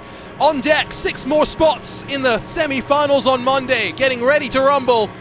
Can Dara McCormack continue his domination at the front? It's a great start from the Mercedes-AMG Williams Esports car. Enzo Benito will slot into line behind, and behind them, the Porsche Commander Esports car of Mac Backham. Eamon Murphy runs wide out of turn number 1. Maybe an opportunity for Oscar Bixrud to get to the inside, and he'll look to try and take it 3 wide almost in towards turn number 2. Plenty of contact. It's Lasse Sorensen that slides back and forth and drops to 11th position, but Murphy and Bixrud get away with it. They certainly do, and they all get away with it out of turn 2, 3 and 4, and it's going to be round the Parabolica, and now the madness will really begin. 3 wide in the background, that's Sorensen and Oz Ilderim, who are going very, very much side by side there. Around the outside for Graham Carroll, who's made it up from 12th position, up the order a little bit, but that was one of the cleaner runs through the hairpin we've seen all day there. Interestingly, Johan Hart did not want to be patient, tried to get past Phil Denez, and now a spin for the Frenchman. Will try and get it pointed back in a straight line, but he's not been able to do so. Johan Hart goes to the back as 5 abreast out of the Mercedes-Benz Arena. I mean, how much more chaos could you ask for? Lasse Sorensen now in 8th position. The problem is Ozil Diram in 7th, 3 full seconds off the back of Bixrud. How on earth did they end up like that? Going through turn 8 there. That was quite remarkable. It was all kicking off, of course, after Johan Hart went around and went for that big spin through turn 7. And unfortunately, he's going to get knocked out in the quarterfinals for the 4th round in a row here for Apex by the looks of things, who have just had a terrible, terrible day. I mean, absolute insanity. I saw 5 wide and I instantly went up into another octave that apparently only dogs maybe can hear. Ozildirim in 7th. At this point, it is effectively academic. This is one of the things that you and I talked about the first time we did one of these Friday quarterfinal actions, Ewan, is the fact that maybe it would be great if there was some incentive to where you finish in the top 6 so that the top 6 will fight and not just stay as they are. Well, this is why I suggest the awarding points to the top 6 and not for getting knocked out in the quarterfinals, but you said no. so I don't know. But the problem with that is then the gulf, it becomes even bigger, you know what I mean, between how far you move on forward. And so therefore I think, to be fair, I think you'd be surprised because only, 4 drivers have never made it through to a semi-final? And Talvar, Bixrud in this race is one of them, and at the moment he could make that only 3 drivers to never have made it into a semi-final. How many drivers have made it to 2 quarterfinals? The 2 semi-finals, you mean? Yeah, to 2 semi-finals, yes, out of 2 quarterfinals. Everyone makes it to semi-finals. I hope so. How many haven't made it? It's a little bit harder to count because they're jumbled up in the order. Quite a lot. I think that would be the number to look at to try and understand if it would be beneficial to give points or not. Because Niels Najoks, for example, has had, 2 or 3? I'm struggling off the top of my head. 2 really good rounds, a 2nd and a 5th, and then 1 semi-final as well. But him getting eliminated in the quarterfinals here is actually likely to bring him not out of the top 10. I think he'll probably stay there, but closer to those in the top 15. Whereas. Yes. Whereas if you made it more of a spread, it would be a bigger drop that he would need to be latched into the mid-pack. But regardless, fortunately we're not competition directors. You know what we are good at seeing is when numbers get bigger. And Darrell McCormack is now 1.2 seconds clear of Enzo Benito. This may be the largest margin of victory that we have in qualifying and also in the race. Well, I'm not sure what the margin of victory in the race is for the record, but we need to get that stat down at some point. It's not a bad one, yeah. It's a pretty good one. Yeah, 1.3. It shouldn't matter too much. McCormack should be away with this one, should be through without issues. I think the real focus will have to be on Ozildirim here, really, because he is closing on Oscar Bixrud here, who's kind of stuck behind Phil Dinez. 5th place for the BS competition driver at the moment, and maybe not quite as quick as the young man behind him, and I think the phase driver may well have enough laps to get there. We'll have to wait and see. Oscar Bixrud is on the back of those in front of him. Let's go ahead and take a look at the replay then of the start, as Graham Carroll does look to try and fight his way on forward with Eamon Murphy, but they are separating themselves from the back of Lasse Sorensen. So it was tidy out of turn number 1. It was into turn 2, where Oscar Bixrud, I think, got things started as he made it 3 abreast, really gave a shove to Lasse Sorensen, who fortunately did not pit around Graham Carroll. In front of them, you also had the battle between Phil Dinez and Johan Hart as they worked their way up in towards the hairpin. And from here, I mean, insanity. It certainly was. Now, the hairpin was actually calmer than almost all of the quarterfinals we've seen so far today, which was good. I mean, there was a dive there from Sorensen, but that's all fine. And everybody got through nicely. This is where it went wrong, as Phil Dinez and Johan Hart went side by side here. Into turn 7, there's the contact. We can't quite see who's at fault there. And then it's come from behind with, well, everybody. So I think Murphy and Carroll have... So I think Graham Carroll has gone for a move against Eamon Murphy, and then... Sorensen and Capet have almost had no choice but to get involved. Right, so let's try and be detectives here for a little bit as Carroll still fights. So the order initially is Bixrud, then Murphy, then Sorensen, then Carroll. And as they work off of the corner, it's going to be, Carroll on the inside of Murphy. So I get the sneaking suspicion. Sorry. Murphy could have gone off on his own there. Yeah, I get the sneaking suspicion Murphy's thing was slightly unrelated, and then maybe it was a dive by Lasse Sorensen on Graham Carroll with Risto Capet also joining the fun. Yeah, so, yeah, I think Murphy wasn't actually hit by anybody. He was right on the back of Bixrud as he went through our shot there, and then all of a sudden, he was, if you notice there, just as we cut to him, he was mid-slide. There was nobody close enough, really, to induce that, I don't think. So I think that was self-induced. Then, an already side-by-side battle, as you say, maybe got involved. And then there's almost no choice but to get involved by that point when they're already 3 wide at a basic standstill in front of you, which is what happened to Risto Caput there.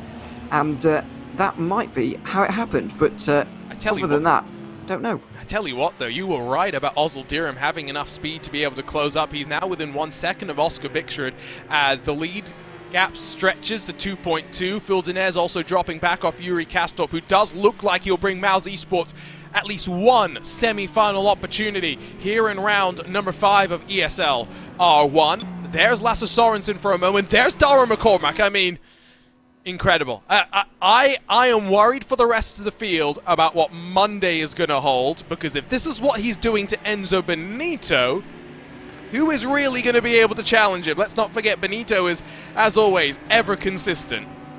Yeah, Benito's been decent so far in ESL R1, having made it through all of the quarterfinals he's been in. He's going to keep that record as well.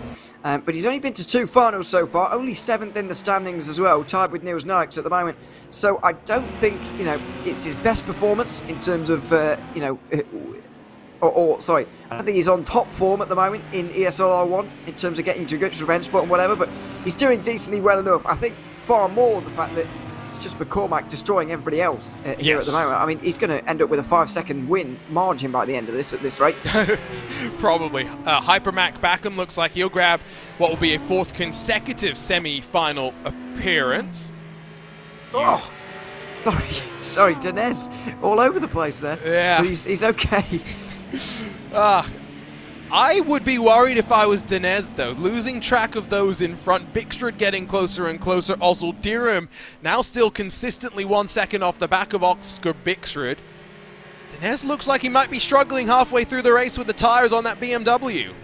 I think that Dinez has been struggling right from the start. It could be a whole pace thing here. He just hasn't been able to stay with those 3 who are battling over second just in front, as Mac Backham has decided, well, I don't care there are no points on the line here. I'm going to go for a pass anyway. And he does do that. But Benito will have to slot in. Kasdorp will be more than pleased to reach his 2nd semi-final of the season so far, you'd imagine, and will stay there in 4th place. But I think Dinez is the main reason why Ozil Dirham is actually catching up at the moment, and Bixrud's going to be getting very nervous. It's kind of damned if you do, damned if you don't situation for him right now, because they're being caught as it is right now. But also, if Bixrud goes for a move on Dinez to try and clear him, they're going to lose even more time and get involved in an even bigger fight for those top 6 places. So it really is in a very sticky situation here. Hyper Mac Backham is up to 2nd, and he's training for a triathlon this year. Don't forget that he's soliciting donations as well, so you can donate to the cause as well. Just head over to twitter.com/Mac_back, as he's not doing just a marathon, he's doing an Ironman, a 70.3, so he's got a marathon in there. It's a 1.5 mile swim, a half marathon of running, and then it's a ridiculously long bike ride as well. Now Enzo Benito will likely, surely not have to worry about Yuri Kastorp, who really closes up under the brakes there. Also Dirham within 8/10 of Bixrud. Remember that Oscar Bixrud is a young driver getting coached by the rest of the team. He's been part of Tommy Oscard's young contingent for a while, and so maybe there's some mental maturity to be shown there. Yuri Kastorp harsh shows his nose, though, up into the hairpin. I'm a bit surprised that he'd do that. Yeah, I'm a little bit surprised as well, really. Although I'm surprised that Mac Backham even started this whole palaver, really, and decided not to just stay behind. Ozil Durham's made a mistake somewhere, because he's all of a sudden been caught dramatically. Sorensen and Murphy are just fighting anyway, because they might have accepted the fact they're going to be outside the top 6, and so they're just going to fight it out regardless. So, confirmation, by the way, that the 4-wide moment that we saw through the Mercedes-Benz Arena on lap 1 was caused by a Mercedes that went for a huge dive bomb. So, put everything together.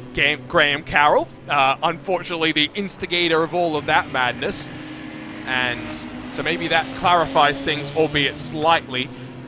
If he had a major dive bomb, I still believe that Eamon Murphy would have been involved in his own little shenanigans. Yeah, that's an unbelievable dive bomb from Graham Carroll, if that information is correct, because the gap was so big, and so it must have been absolutely huge, because that gap was really, really big, and Carroll was nowhere near. Why don't we make it easier by going over to the replay one more time? and trying to pick this up. Okay, so remember, it is as Oscar Bickford still on the back of Phil Dinez, but now with less worry behind, let's not forget. As Johan Harth goes around, Eamon Murphy in the BMW through, as Graham Carroll sends it on Lasse Sorensen. But based on the timing, I think Eamon Murphy was involved in his own thing. I do as well. I do. But I also don't know how... Carroll was diving up the left-hand side of Sorensen there, and I think we just saw him on the right-hand side of him as well, which was weird. Yes, as Oscar Bickford now past Phil Dinez, so even though there's no incentive really to fight, maybe Oscar Bickford, able to get through nice and cleanly, will try and now separate himself as Ozil Dirim only within 2 and a bit seconds from Dinez. There's still a chance for the young Turkish driver to work his way on through. Yeah, there's just over 2 seconds, but only 2 laps at the end of this one for anyone to make a difference. So unfortunately, I don't think we are going to see that from anybody outside the top 6. This was settled right on lap 1 with that 4-wide moment that we saw, I do believe. One that's still puzzling us just a little bit as well, and something we probably won't see again. Yeah, well, this is the interesting thing, right, of us just getting the one pictures and having to kind of do our own Sherlock Holmesing from it. But I think we got close enough at the end of the day. There's Dara McCormack, 3.5 seconds now clear of Mac Backham, who, even though he has gotten past Enzo Benito and been able to separate himself from that red line number 37, still is nowhere clear and nowhere close to being in contention with the young Irishman. Absolutely nowhere near. It's been dreamland really for Dara McCormack here, who, as you mentioned, won last round after not finishing inside the top 10 overall at any of the rounds so far this season. Finally managing it inside the top 10 in points. Surely he's going to be a lot further up inside points, inside the point standings a little bit later on by Monday, because this has been such a dominant performance from him so far, and he's just going to begin to start closing on those championship leaders and getting himself into a position where he needs to be come the start of June. Don't forget, 2 days off, and that will mean for the drivers that are going through to a semi-final, I get an opportunity to sit back and reflect on maybe the small things that they want to improve in their own driving going forward. And most importantly, I think they're all going to just look at the lap that Dara McCormack put down and will try and figure out how is he a full 1/10 of a second, in fact more than a 1/10 of a second I think, faster than what we saw out of Dane Warren, the second fastest lap today. Absolutely. It's going to be interesting when we start smashing some of these guys together, what we get in the semi-final, but McCormack's going to be hard to look past. I think quarter-final 1, now that we've seen all of them, quarter-final 1 was very, very strong now that we look back at it, with Warren, Bennett and Chinchik as well at the front of the standings there, all in the low 36 zeros. We'll see what they can produce on Monday in terms of qualifying, but also in terms of the overall racing as well, because they seem 3 of the paciest cars overall, as well as the likes of McCormack as well. But those are the 4 we've really come away from today thinking, really they can go a long way on Monday. Final lap of the race, and it is going to be Ozil Dirim within 8/10, but not close enough into the hairpin. Yuri Kastorp doesn't have a look of his own to try and get past Enzo Benito. And it will be just half a lap for them all left to go before we're locked and loaded for our 2 semi-finals on Monday. Half a second between Ozil Dirim and Dinez. I mean, it's not done and dusted, but it's looking increasingly unlikely. I don't want to close the door just yet. No, not quite. It's going to be 1 or 2 laps too short, I think, for the Turkish driver, because Dinez has just about got that gap, although maybe not quite as quick as some of those behind him. He has the track position and might well just squeeze into this semi-final. So there are 4 different winners in 4 different races. However, Dara McCormack with a statement today has shown with a lap time in qualifying for the ages that he is the one to watch here at the Hockenheim ring. He'll win quarterfinal number 4 to advance on forward with the likes of Backham, Benito, Kastorp and Bickford. For Phil Dinez though, 1 lap longer and Ozil Dirim may have had him. It's a question of what if for the 95. It certainly is, and he will be left wondering, really, after getting caught up in everything that went on and qualifying a little bit lower as well than he really should have been in this race. To be honest, he was a lot quicker than where he showed in that opening Super Pole session. Yeah, he'll be left wondering, and he'll be unfortunately not returning on Monday. Well, we get our race results immediately now, which makes our life nice and easy. Best lap for Dara McCormack in that race. A good 4/10 faster than most of the drivers, but just to give the indication of how quick Ozil Dirum was in that one.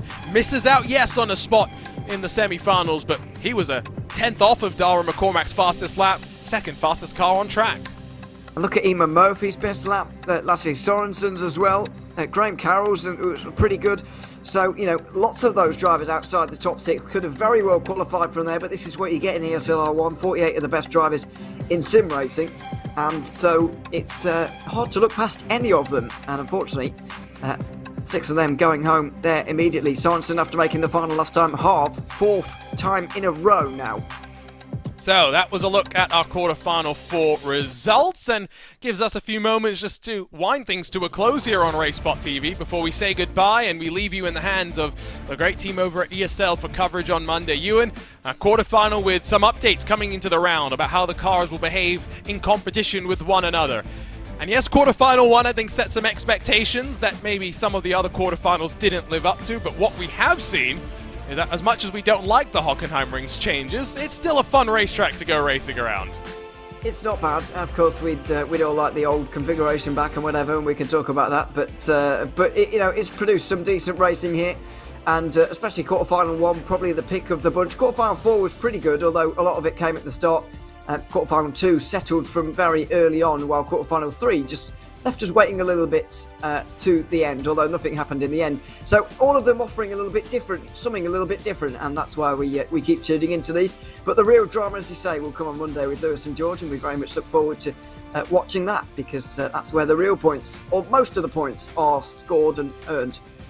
Now, they'll get to shout plenty about all of that. Quick look at the schedule before we really wrap things up. And this, of course, sees 3 back-to-back rounds through the course of April that are really going to challenge some of these drivers. However, ultimately, it all builds to the Spring Major. June 3rd, June 4th, the Rennsport Summit, where 24 will enter, whittled down to 12 for day number 2, Ewan. 1 leaves the champion. Absolutely, it's going to be really, really exciting. And I know we were saying in one of the break sales unit, now that I've gone and read the major rules again and all of that, I'm quite looking forward to it, to be honest. I know it's a couple of months away now, but the next few rounds are going to be very, very interesting. Moving on towards that major, and yeah, I can't wait for it to see how it unfolds. Well, let's quickly just remind you of the 4 quarterfinal results before we bid you farewell. Luke Bennett victorious in that first one, although Dane Warren fastest in qualifying. It was the advantage Luke Bennett got off the line that saw him grab the lead and did not look back from that.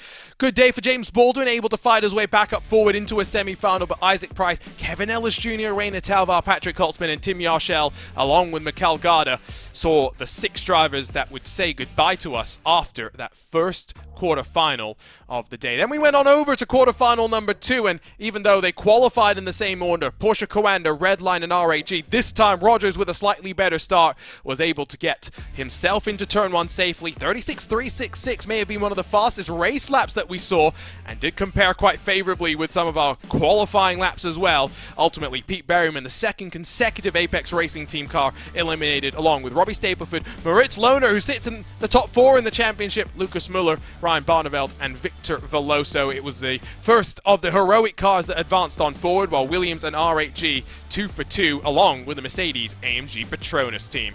Quarterfinal number 3 was, well, where it started to get a little bit more physical through some of it, and in qualifying the shocks where Jiri Toman, Max Benecker and Niels Naujoks down and outside of your 6 transfer spots. As much as they tried, Jiri Toman trying quite physically on lap number 1, it was not going to be for them. Niels Naujoks, a technical issue from what we understand, classified dead last. Ian Porter, though, grabs his very first point in ESL R1, so take a bow, Ian. But Jakub Brzezinski victorious in front of Marko Pejic, Williams and Mercedes AMG Petronas looking very, very strong. In the final of our quarterfinals, it was all about Dara McCormack, a lap record in qualifying, and even though it wasn't the fastest race lap that we saw today, the biggest margin of victory. 3.5 seconds clear of Mac Backham. Ozil Dirham try really hard to close up to Phil Denez, but the American on his return to the series does enough to advance to a semi-final.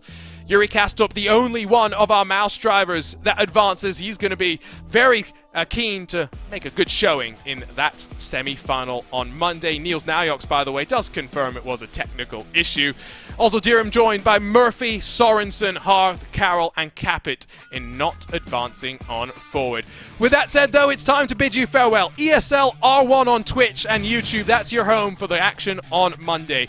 But for the rest of April, plenty more action to come here on RaceSpotTV with ESL quarterfinals exclusively here, hopefully with Ewan O'Leary and myself, Arjuna Kankipati, because what fun we've been having over the course of it all. Today, well, Dara McCormack again enters the history books, but it was all about settling the grids for 2 semi-finals to see if we'll have a 5th different winner in 5 different rounds. That will be all on Monday with George, Lewis and Veracity. For Ewan and myself, Arjuna Kankipati, we thank you for joining us over the last 3 and a bit odd hours, and we'll see you next week to continue with ESL R1 round number 6.